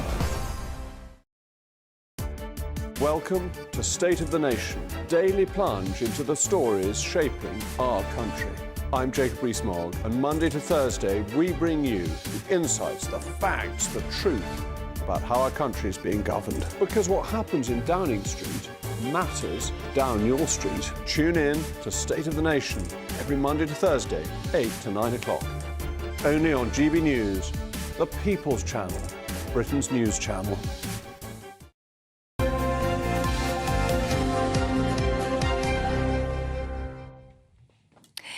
Adrian makes a very good point on electric vehicles and charging them, saying, morning, Stephen and Ellie, there's nowhere to park on estates, never mind charge an electric vehicle. Yeah, very good fair point. All that needs to be looked at. We're going to make it work. And Sam says you need to buy a second-hand electric vehicle. They are dirt cheap, apparently. Yeah, but then where are you with the battery life? Yes. That's my concern. Anyway, Paul Coyte's here. I got a parking ticket on a yellow line on Bank Holiday Monday. Is that right? I was saying no. So you think it's worth fighting? I think I'm going to fight. I'd always fight. I don't know what the rules are. Yes. I don't think I've ever actually had to pay a parking ticket, and I get them all the time, but I'm just very good at... Is it because who you are? Is that what it is? Oh, No, right, I see. I just like to write back and... Because isn't there... You write once, they say no, and write again, and then if you really... It's, like, not worth the trouble. If you're up for the row, usually I think you Sorry, win. Stephen, I always thought I came to you for my parking problems. I know. I'm actually the one to go to. You're the one to go to. I'm the one to go to on that Champions League draw is tonight, by the way. Now, it's going to get... Right, brace yourselves. It really is brace yourself. It's going to get a little confusing. The whole idea is that UEFA have changed the Champions League to make it more exciting and simpler, and it really is... Whether it's any of those things, I'm not sure. There were 8 groups of 4 before, if you remember, and then they would go from the groups then into the knockout stage after that, whereas now... It is the Swiss method. Right. The Swiss method is that there are... All the teams there'll be one big group or one big league of teams, but not everybody will play each other. It will be drawn that you'll have a seeded team and then you will have other teams drawn to play them home and away. How do they work out who's going to draw who, then? Well, they start off with one ball being pulled out of a pot. Please, I'm trying my best. This is as good as I get with this. So they pull out of the pot. Then AI is involved, because if it wasn't, there would be over 1,000 balls and over 30 pots. All right. So they draw the first one, and because there are rules in place, which is always the case before, whereas no 2 teams from the same country can play each other, and they're all avoided. So you've got to try and get. There's 4 different pots and different levels of teams due to coefficients. It's ridiculously confusing, but it makes a 4-5 hour draw go much quicker. So they just press the button, and it's like, oh, OK, you've drawn them. So it's. You know what? Well, this makes it simpler, does it? I knew how it worked before I came in here, and now I'm confusing myself. But there will be one big league, different teams will play, not everybody in it, and then after that we'll go to the knockout. But it will go through till January now, and it's just going to be so confusing. But it works out there's 40-odd more matches. Yeah, there's 40 more matches, and that's what it's about. I mean, we can go through everything and say, UEFA say this, it's going to be simpler, and it's all about more matches that are being played, more money. As always. Yeah. Can we talk about the Paralympics? Because it's underway, isn't it, in Paris? Yeah, absolutely. Did you enjoy the opening ceremony, by the way? Didn't see it. Didn't see it. You know, you see little bits of it, and I was it's one put of those... off by the opening ceremony of the Olympics. Yeah, and when you sort of think, I want to watch it, and then it's like, see, look, there's the French red arrows, Yes. the rouge arrows, as I think they like to be known. But there we are, down the Champs-Elysees to the Place de la Concorde. I do like the fact that... They're wearing their dressing gowns. I know, they're in the dressing gowns. I don't know what event he is in there, and there's all the different teams and all the different events. 549 events, 22 sports, 215 athletes with Team GB.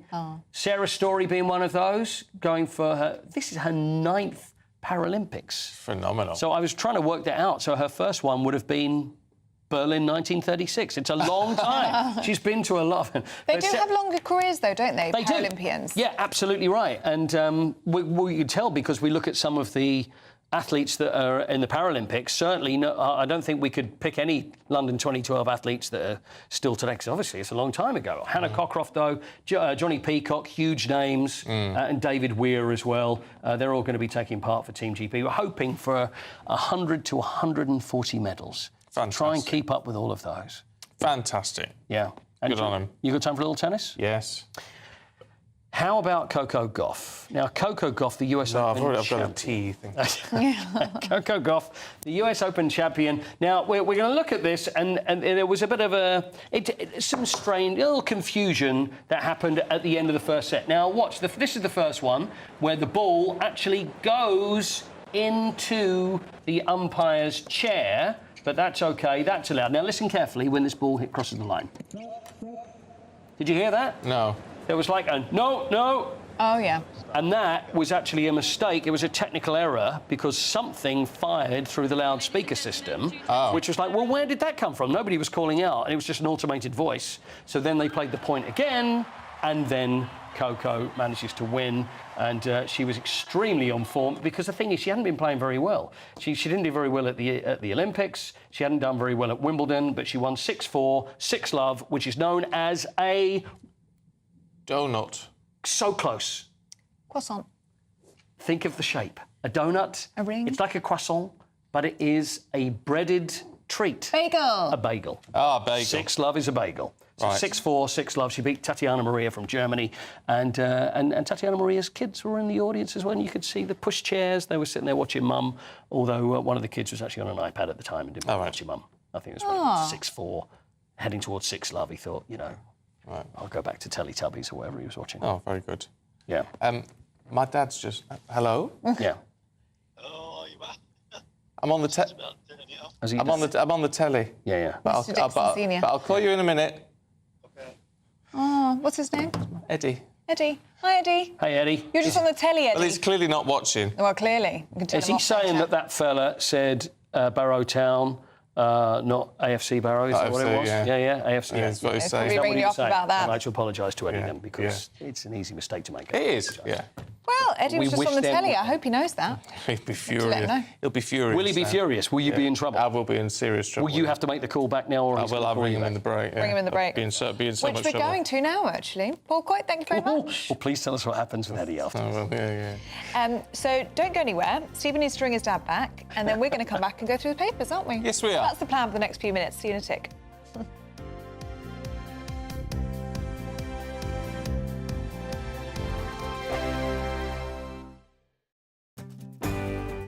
I'm Patrick Christie's. This is GB News, the People's Channel, Britain's news channel. Good afternoon, Britain. Your lunchtime update on the stories that matter across the UK. From breaking news and insightful analysis, inspiring stories and lively debates. You're comparing yourself to a former Prime Minister. Which is it? Stay informed, stay updated, stay entertained. I just don't know how anyone would not want to be there. Every weekday from midday, We are Good Afternoon Britain, only on GB News. Britain's news channel. I'm Bev Turner. Thank you for joining us on GB News, the People's Channel, Britain's news channel. This is GB News, Britain's news channel. Let's have a look at this story in the Telegraph, Charlie. This is about Anglican Church, the Church of England, dropping the word church in favour of something a bit more modern sounding. Words such as community. Why are we afraid of the word church? Well, that's my question. I mean, you've got to assume that they think it solves some kind of problem. But I think, there are a lot of people who feel very strongly about their particular religious institution, whatever they all have different names, don't they? And if you rename one, do you have to rename all of them? Can we no longer use an individual name for different religions' community buildings? Are you religious? I'm spiritual. You sound like him. Yeah. No, certainly. Oh, don't get Ellie started on me. Do I believe in a God? Yes. Do I believe in any of the particular gods that are offered to us? Still undecided. I'm like you. I said exactly that. You two are the same. You two are exactly What about you, Anna? Are you particularly religious? Well, I'm not a proper religious. I won't name myself as a religious, but I really do respect religions. And we have bigger problems to think about. Is it a sign of where we're at in this secular society? Yes. That we're moving more and more towards, that the Anglican Church feels that the only way to be relevant is to take away any reference to church going, to being religious? I think if the substance of what you're offering is good, it doesn't matter what it's called. So if people are going to find solace and peace in a place that makes them feel better, they're not going to care too much about what it's called. So I think relabeling it, rebranding it, I don't know, maybe it'll help, maybe it won't, but it's going to certainly upset a lot of people, I should think. And people whose religion is important to them and kind of central to their lives, you can imagine. Absolutely. There's a reason Justin Welby is nicknamed by some quarters the Archbishop of Woke. Maybe this adds fuel to the fire, who knows? GB News, the People's Channel. I'm Andrew Pearce. This is GB News, the People's Channel, Britain's news channel.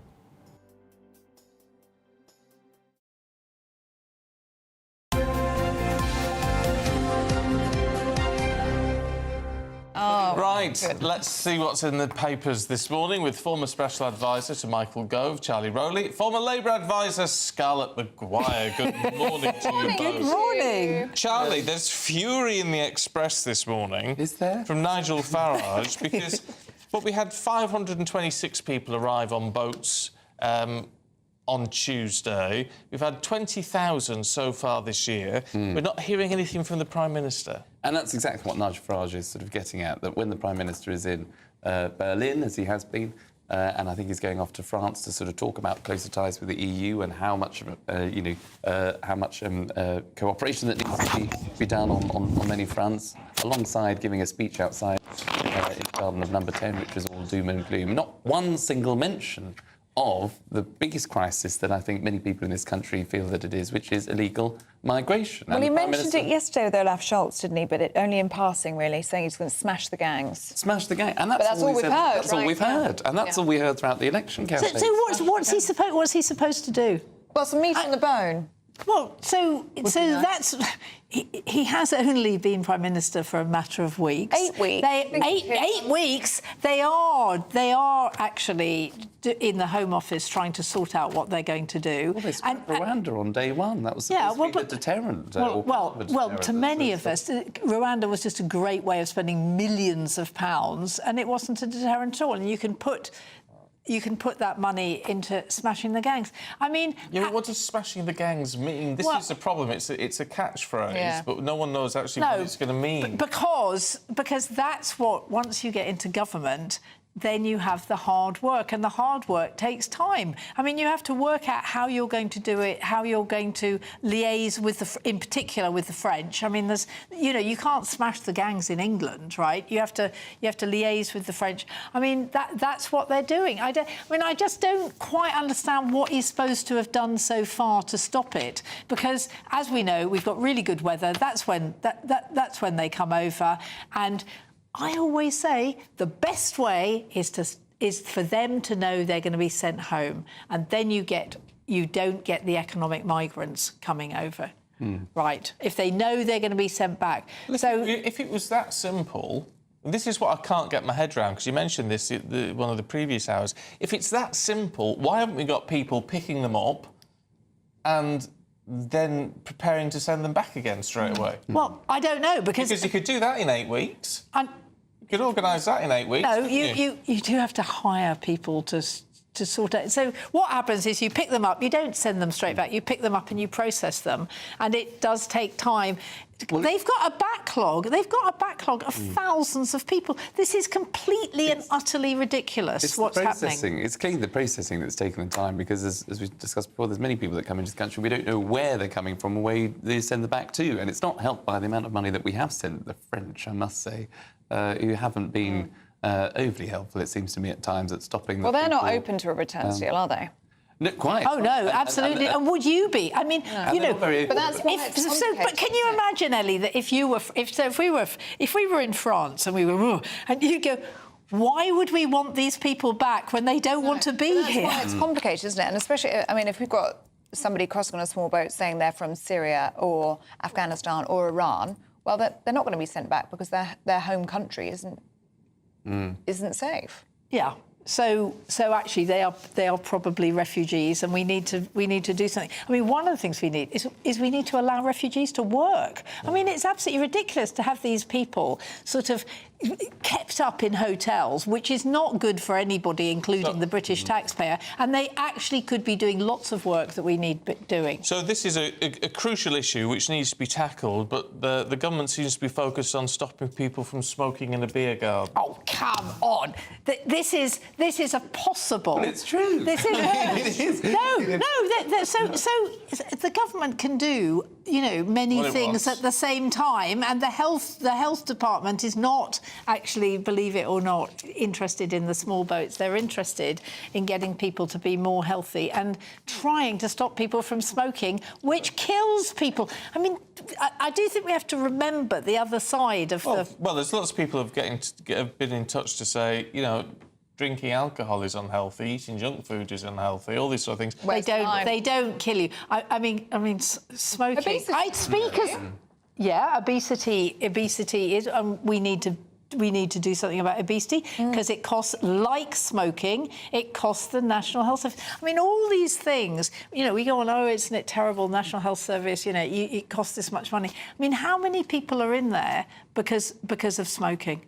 I mean, it is absolutely terrible. Smoking brings cancer, in $8 billion a year, though, doesn't it, in tax? Yeah, but it's nothing compared to what, let alone, you know, the people who die and disabled. And of course, I mean, we should be doing something about obesity. I mean, if we let Charlie have a go. Go on, Charlie. And this, it's a sensible health move. No, I mean, look, I don't want to see kids take up smoking. I don't want to recruit people or see people into smoking if they don't need. So outside of schools, outside of parks, I think that's probably not a bad idea. So out of sight. But I just think if you are in a pub or if you're in a restaurant, if you're sitting outside, if you're a grown adult and you want to have a drink and you want to have a smoke, I'm not a smoker, but you know, if somebody even offered me a cigarette on a night, as socially, if everyone was to, you know, if I wanted to take it up, I should be able to take it up. I'm 34 years old. I know, hard to believe. I know, I'm 34, and you know, I'm very careful what I put in my mouth. But I would take up. But you know, I could do it if I wanted to. Yeah. But you know, I would choose not to. But it's my choice, and that's the thing. Isn't that the point? Choice? Okay. We're adults. We're not allowed to take, what is it, hippie crack. We're not allowed to smoke cannabis. We're not allowed. But also, if I wanted to, you know, fish and chips on a night out, or do that, or if I wanted a bag, I should be entitled to do that. I'm not trying to stop you from having your fish and chips. Prawn cocktail is my favourite flavour. Other flavours are available. Yes. Should we look at how long have we got? Yeah, 2 minutes. Should we look at this happiness recession, Scarlett, in The Guardian? I think this is apparently British teenagers are very, well, unhappy. Well, it's such a sad story, isn't it? Oh, come on. What, we're supposed to say, oh, it's great. All these children, what's wrong these with them? teenage... Yeah, what's wrong with them? They need to get a life. In the war. Yeah, because you remember the war so well. No, I think it's a real shame. I think that actually... I think that it's a myth that the school days are the best days of your life, and God, you know, I am so pleased I will never return to them. And I was quite an unhappy teenager, and I think it's tough. But I think it's tougher now with social media. Is that what it is, social media? Well, I think that always it's about always feeling that you're not quite there, that you're missing out on something, that you're not very... That's growing up, isn't it, Charlie? But you can be unhappy. I do think social media does play, because I think as Brits we are on apparently social media more than our European counterparts and those in the States. So in the UK, for some reason, I read this somewhere, we do have more attention to social media than others. But I think it's sad. But you know, there is a reality that, you know, kids have sometimes got to just get on with it, and you know, we shouldn't be mollycoddling that phrase our kids, and so just allowing them to sort of grow up, take the phones away, for example. You can have teenage angst. It's a thing. Yes. It's a thing, but actually, so I'm on the board of a charity called Open Door, which deals with mental health, and the serious mental health things that we're dealing with is just massive. I mean, you talk about teenage angst, and then there are kids who you can't even leave their bedrooms, that they're just sort of... And the pandemic... Lockdown didn't help. I was going to say, the pandemic really, really affected kids, actually, and they're getting over it. I'm not talking about mollycoddling. I'm just saying I think it's a really sad story. OK. Well, let us know what you think. gbnews.com/you'll-say. Thank you, Charlie. Thank you, Scarlett. Good to see you both this morning. Let's go check on the weather for you today. Here's Alex. Looks like things are heating up. Boxed boilers, sponsors of weather on GB News. Hey, good morning. Here's your latest GB News weather update brought to you by the Met Office. Plenty of sunny spells around as we go through today, but also quite a few showers for some of us as well. We've already seen some of those showers developing across far northwestern parts, but they are going to become more widespread as we go through today, especially across Scotland, but some showers for Northern Ireland and northern western parts of England and Wales as well. Further south and east, a greater chance of staying dry, and here there will be a decent amount of sunshine on offer too, and in the sunshine it will feel pleasantly warm, although temperatures not quite as high as they were yesterday. More showers to come as we go through the end of the day across parts of Scotland. There will be some sunny spells in between those showers, but worth bearing in mind as some of the showers could be a little bit on the heavy side, and there could be some brisk winds at times towards the Northern Isles too. Also some showers as we go through the end of the afternoon into the evening for Northern Ireland and some parts of England and Wales, but here the showers really are going to be pretty isolated. Most of us will avoid them, and it is going to therefore be a pretty dry end to the day with some late sunshine around as well. Many of the showers across Scotland and Northern Ireland will actually clear away as we go overnight, so for many it is going to be a dry night with some clear skies, and with that we are going to see temperatures dipping a little bit lower than you might expect for the time of year. It is still just about summer for the time being, and we could see some fog patches across parts of Northern Ireland, Wales and southwest England first thing on Friday morning.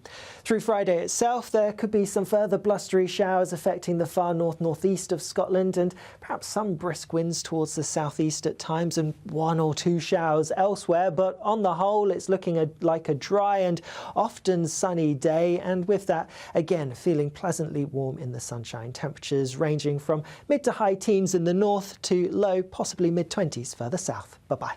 A brighter outlook with Box Solar, sponsors of weather on GB News.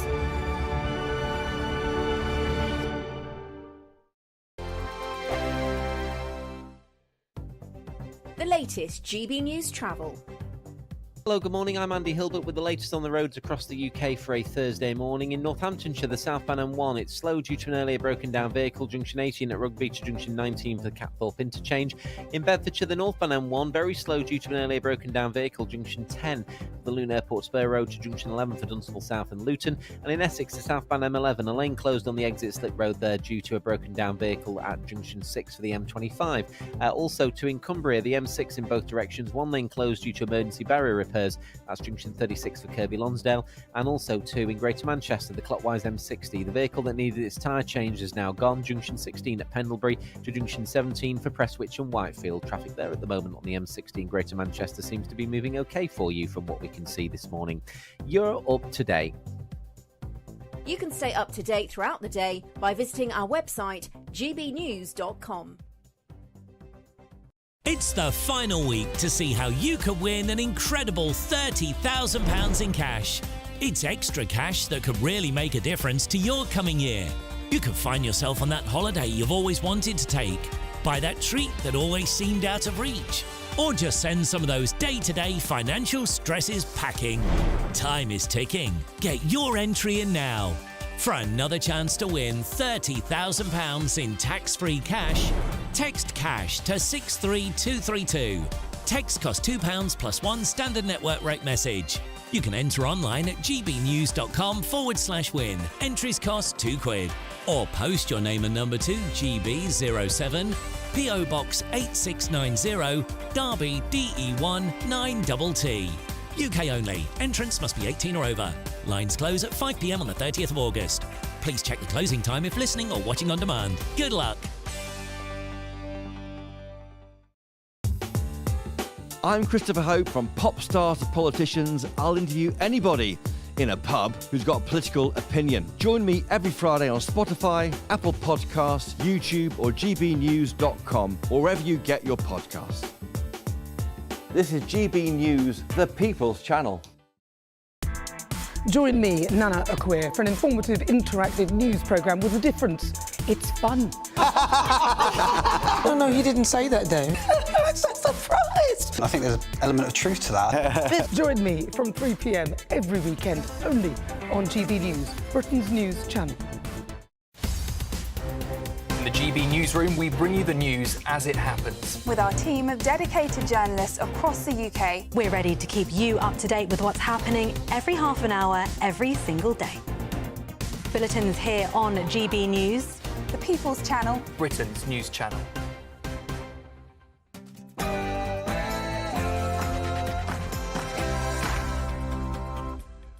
Good morning. The Prime Minister's tour in Europe culminates today as he seeks out closer ties with Germany and France. But is he looking to unravel Brexit? We'll be debating that throughout the show. Another migration milestone, 20,000 arrivals this year alone, as the Prime Minister looks to a joint action plan with Germany. 1 year on from ULEZ's expansion throughout London, we're asking this morning, has it made any difference to air quality? This one's got you talking today. Leaked reports from Whitehall reveal the government could clamp down on smoking outdoors. A move in the right direction, or nanny state politics?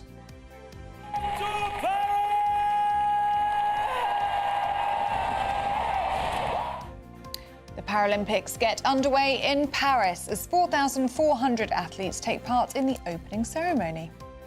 Morning. Quite a few showers around today, but will you get caught out by one? Join me shortly when I'll be going through the details in the full forecast. It's just gone 9 o'clock. I'm Stephen Dixon. And I'm Ellie Costello, and this is GB News Breakfast.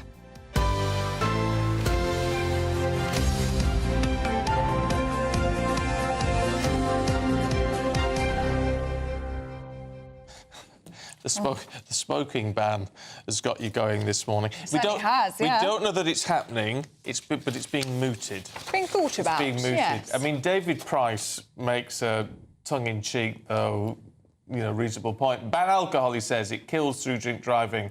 Ban children, they spread diseases. Ban all food except celery, as obesity kills.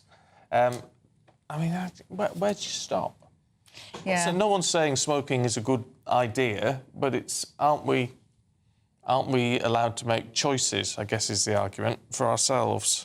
Sheila says, as a non-smoker, banning smoking outside is definitely overreach and can't even be regulated properly. I thought Starmer was against gimmicks. What a joke. Seems to have no ideas about anything, says Sheila. And Mary says, I just want to say that Durham County Council have had a smoking ban on their parks and outdoor spaces for years now. Sitting on a seat in the middle of the fields, there are signs everywhere saying the council doesn't allow smoking anywhere outside. Yeah. Is it working? Let us know, Mary. Are people smoking? Are they lighting up outside in those parks? Or are people actually taking heed of the signs? Near my hospital, actually, I do see there is no smoking signs everywhere, but you do see... I've seen nurses stood by the no smoking signs smoking. Lighting up, yeah. We had a viewing earlier, I won't be able to get out now, but there's a hospital where it's been banned, similar to what you're describing, and patients are walking down the road to have a cigarette. Yeah. I don't know how safe that is, really. No, it's a funny one.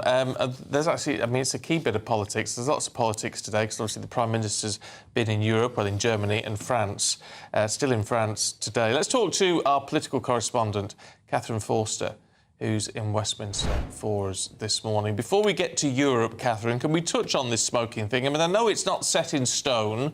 I know it's just an idea that's being sort of thrown out there at the moment. But, frankly, it does seem very nanny state. Well, certainly this is what a lot of people are saying, that it's infringing on people's freedoms, right of choice, etc. And of course, Sir Keir Starmer, before the general election, said that he wanted people wanted less politics and the government to sort of tread more lightly. This doesn't sound like that, does it? But it is just a proposal at the moment. But certainly they do want to reduce smoking. They're pressing ahead with Rishi Sunak's tobacco and vapes bill. This might be an addition. But of course, plenty of support coming from anti-smoking groups, from health groups, but plenty of concern, not just in terms of sort of freedom of choice, but businesses, the potential effect if you ban smoking in pub gardens or restaurant terraces, that might have on hospitality businesses that have already had quite a tough time. So we'll have to see what happens, but certainly, potentially, quite a divisive policy. And Catherine, tell us a bit more about this trip around Europe this week. We had the Prime Minister meeting with Olaf Scholz yesterday. He's in France today, meeting French leaders there. It's all about resetting the relationship with Europe. What exactly does that mean?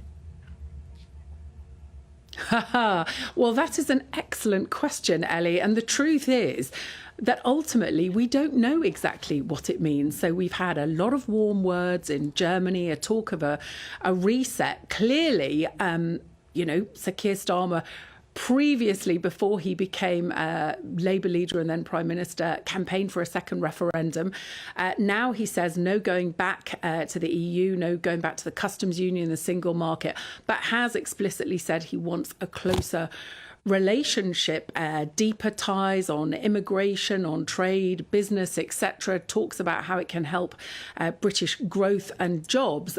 But, of course, both Germany, where he was yesterday, France, where he is today, be meeting President Macron later. He's met him before, of course, but be having a meeting today.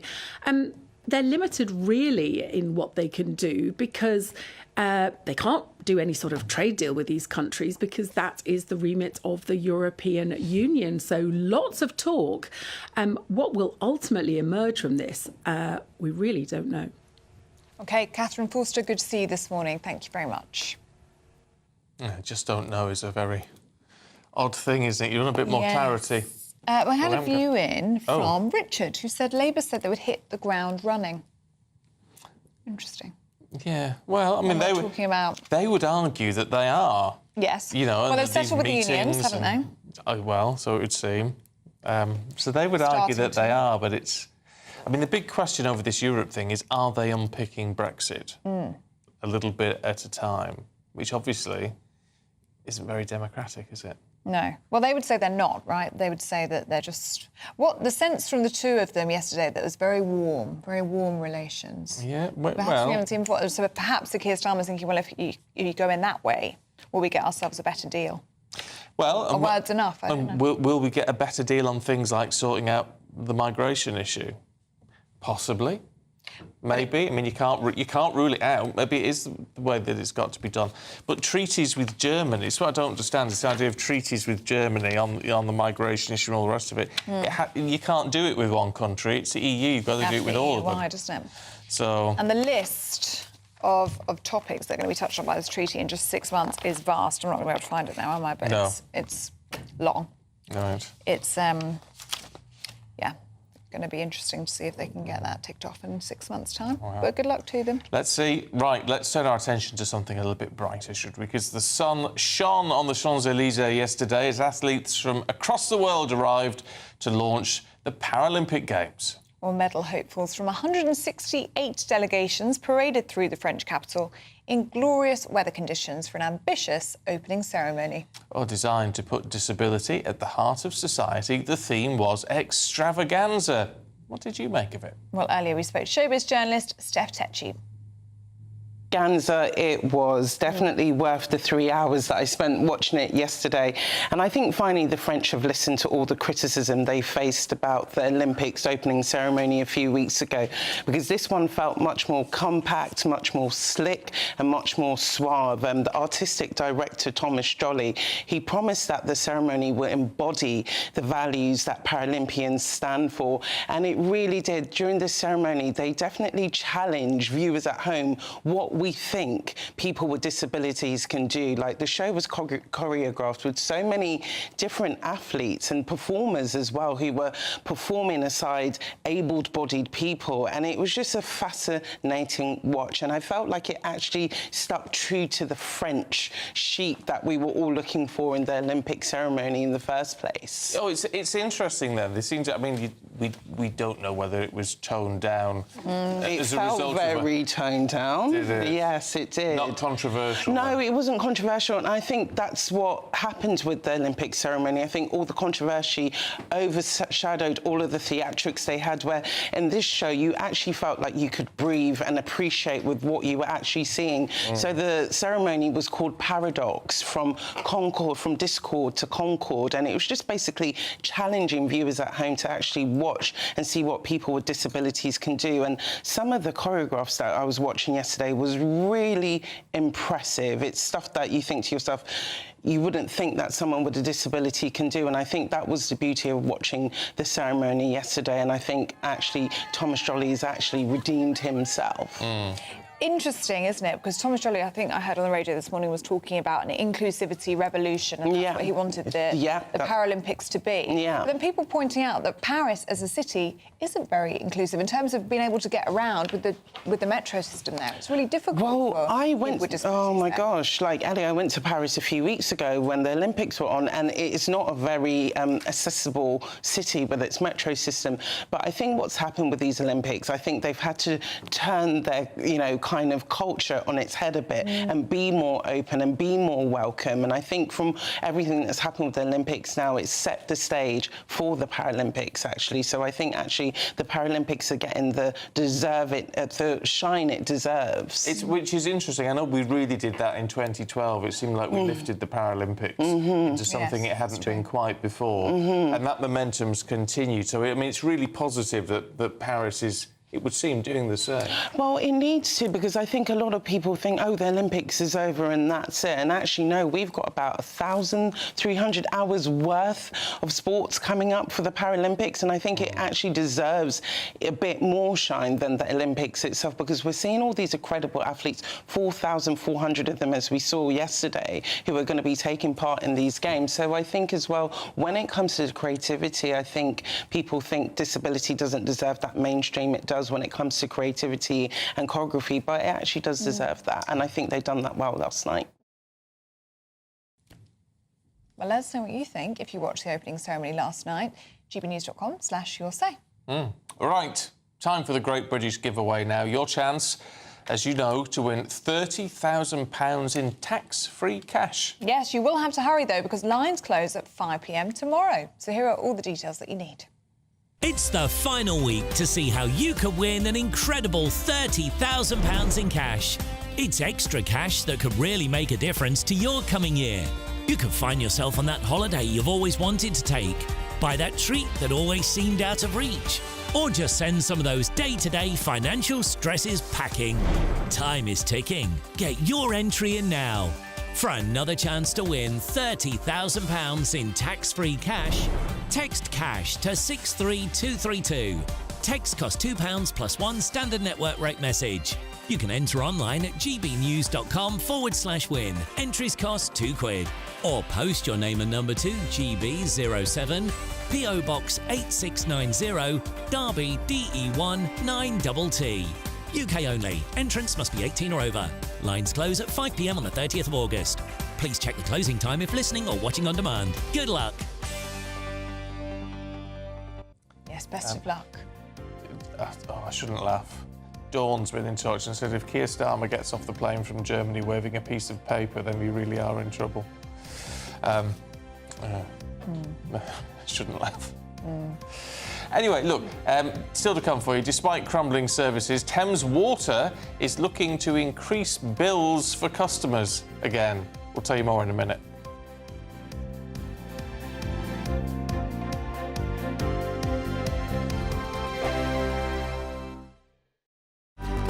Good afternoon, Britain. Your lunchtime update on the stories that matter across the UK. From breaking news and insightful analysis, inspiring stories and lively debates. You're comparing yourself to a former Prime Minister. Which is it? Stay informed, stay updated, stay entertained. I just don't know how anyone would not want to be there. Every weekday from midday. We are Good Afternoon Britain, only on GB News. Britain's news channel. Are the newspapers getting you down? My wife didn't divorce me that month.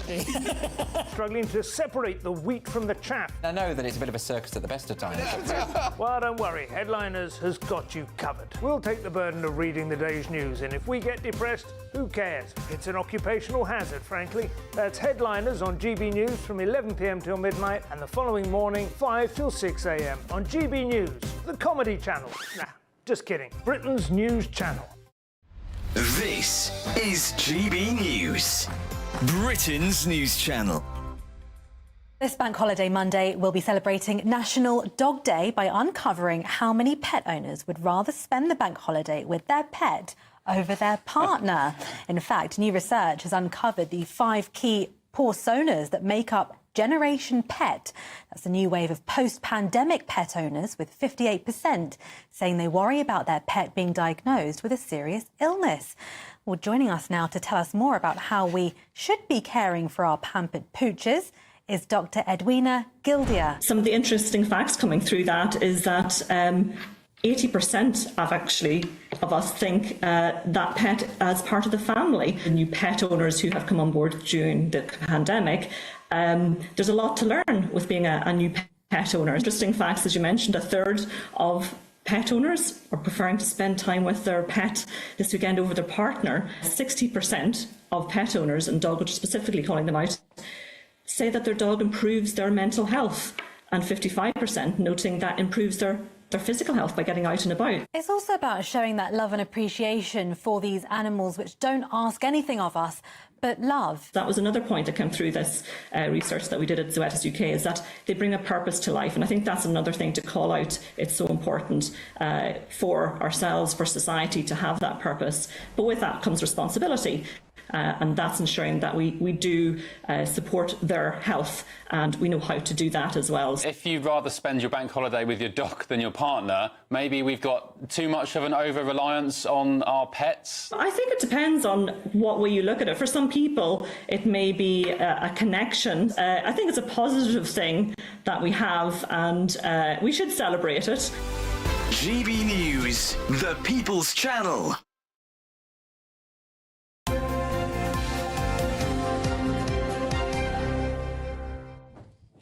Now, Thames Water has proposed increasing average customer bills by up to, wait for it, 59% by 2030, potentially raising yearly costs to nearly £700. Well, despite the company facing severe financial problems, the CEO, Chris Weston, got a £195,000 bonus, whilst the CFO, Alistair Cochrane, received £1.33 million in total pay, including a £446,000 bonus. Well, let's talk to our national reporter, Charlie Peters, who joins us now. I mean, make sense of that, Charlie. Desperately want to raise money, charge customers through the nose, and yet they're being paid like you wouldn't believe. Good morning, Stephen, Ellie. Yes, and that proposed 59% rise is higher than the figure that they put forward in April, which was a 44% rise by 2030. But customers for Thames Water, the largest of the water utilities companies, now looking at average yearly bills of £696. They've been in a bit of a back and forth row with Ofwat, the water regulator, for a number of years, but in particular this year on the proposed spending cap.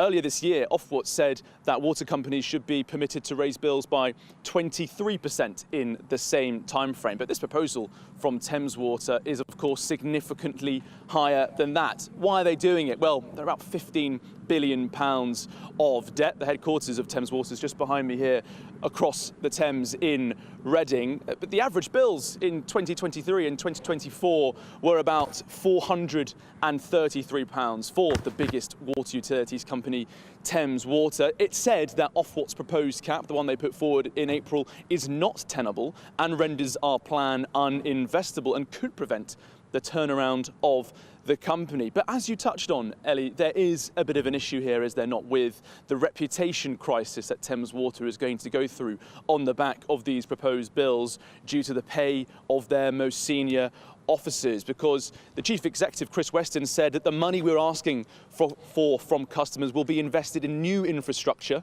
and improving our services for the benefit of households and the environment. They're not being asked to pay twice, but to make up for years of focus on keeping bills low. And he is right. Between 2014 and 2021, bills in this country for water were pretty steady at the average level that we just mentioned for 2023 and 2024, as water companies face greater demand, regulation, more expectation on environmental protection. We saw last year, didn't we, the raising concerns about sewage in our rivers.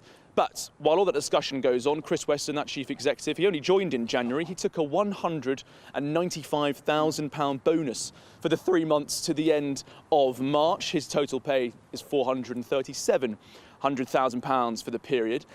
Meanwhile, Alistair Cochrane, the Chief Financial Officer, his total pay £133 million for the 12 months to the end of March, including a £446,000 bonus. Well, Thames Water, like many other water companies, are facing an investment crisis. Their infrastructure is struggling, hence the doubling of sewage in Britain's rivers last year. Such a core political issue for so many of those campaigns in the general election earlier this year, particularly in the Lib Dems, who made so many gains here in Berkshire and across the south west. But investment in infrastructure is needed. Water UK, the trade body for the water companies, said yesterday that if we don't invest soon, we are kicking the can down the road, which could lead to even greater bills on customers in years to come.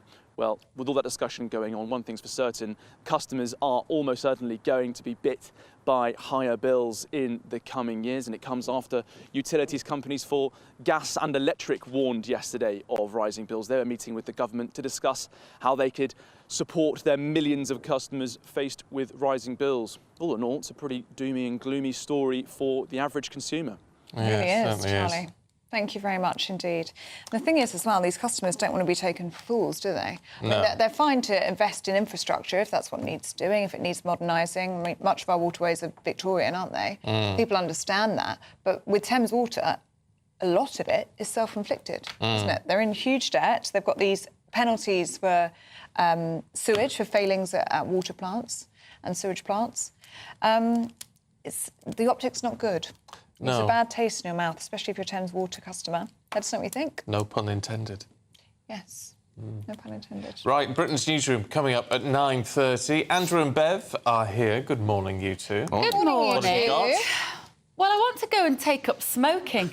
Oh, do you? Oh, you are a rebel. You are a rebel. It's not that I'm necessarily... I'm a good girl. Like, I'm a rule follower. I instinctively want to comply. But when somebody tells a country categorically from government you can't do something, I go, how dare you?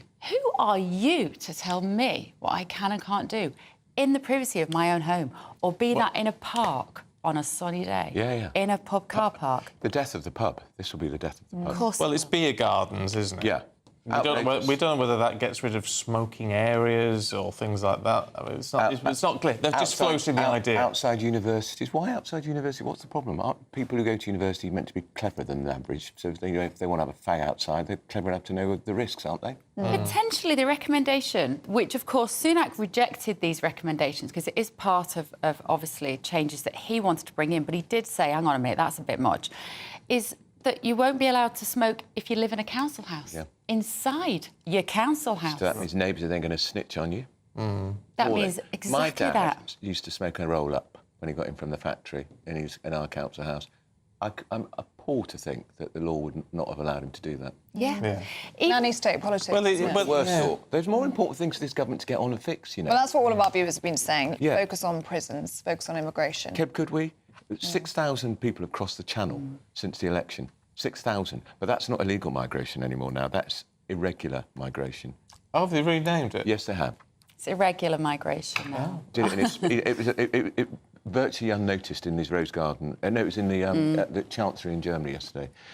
Can we get a grip with the real issues and leave people to have a pub in the street? All right, but the argument would be that he's in Germany, well, in France now, but, you know, he's having these meetings. He is trying to have these discussions. He is trying to get to grips with this migration problem. That's what he would say. What? Well, how do you get to grips with migration by saying it's no longer illegal to cross the channel? By saying it's irregular. By having discussions with friendly leaders that hopefully is a doorway to getting an EU agreement. I mean, the only doorway they give at the moment is they say, yes, go across Europe and go on your boat, and there is the doorway into the UK. And by the way, we'll it's not very strong with them on that issue. No, it's hopeless. We're also going to be talking good news if you're an Oasis fan. Which I'm not, actually. Oh, yeah, 3 more dates. 3 more dates? Which you were. I'm not an Oasis. Oh, you're not? Oh, I was going to say. I'm not actually. I'd be surprised. I don't think you can say that anymore. Andrew, it's taken the country by storm. It has taken the country by storm. You can't say that anymore, No, no. There's that a would be phrase bad. that sums up this I know, country I know. right now. You can't say that. That's what I was just saying to you in the break, wasn't it? I have. I mean, good luck. I mean, they're doing 3 more dates. There'll be more than that, actually. Oh, yeah. And there's talk that they might do Glastonbury next year, but will they still be talking to each other by then? Well, that's a I big think you might need grim. your insurance if you're buying tickets. I think Who knows so. if the truth And will also, hold. British teenagers have the lowest life satisfaction in Europe. We're going to be asking why. Yeah, they're not happy. Non-happiness recession. It's a shocker. Thank you both. Thanks, you two. We're back Here's your tomorrow weather. from 6. Oh, yes, we are. And here's the weather.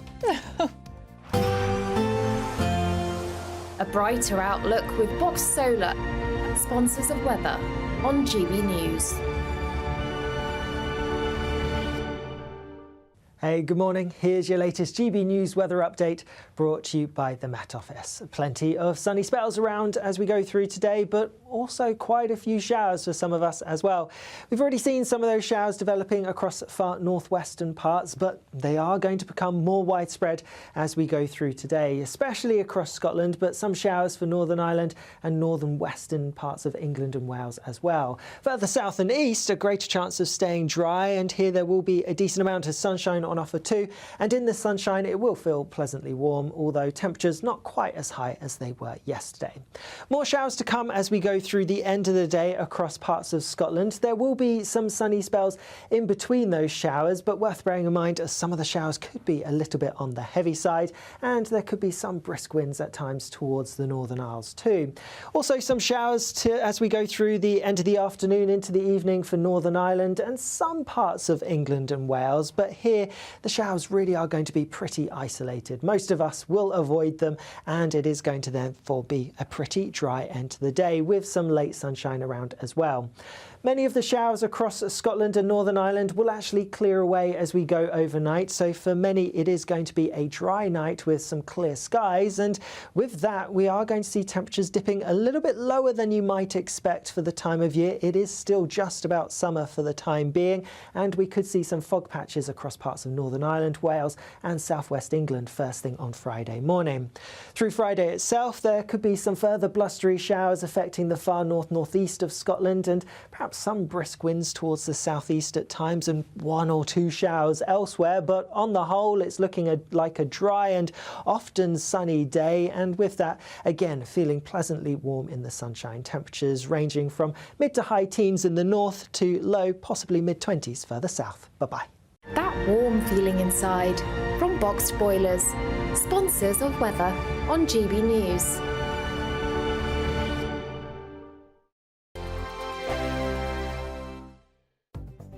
The latest GB News travel. Hello, good morning. I'm Andy Hilbert with the latest on the roads across the UK for a Thursday morning. In Northamptonshire, the southbound M1, the earlier broken down vehicle has gone at junction 18 for the A5 at Rugby. It was causing queues to junction 19 for the Catthorpe interchange.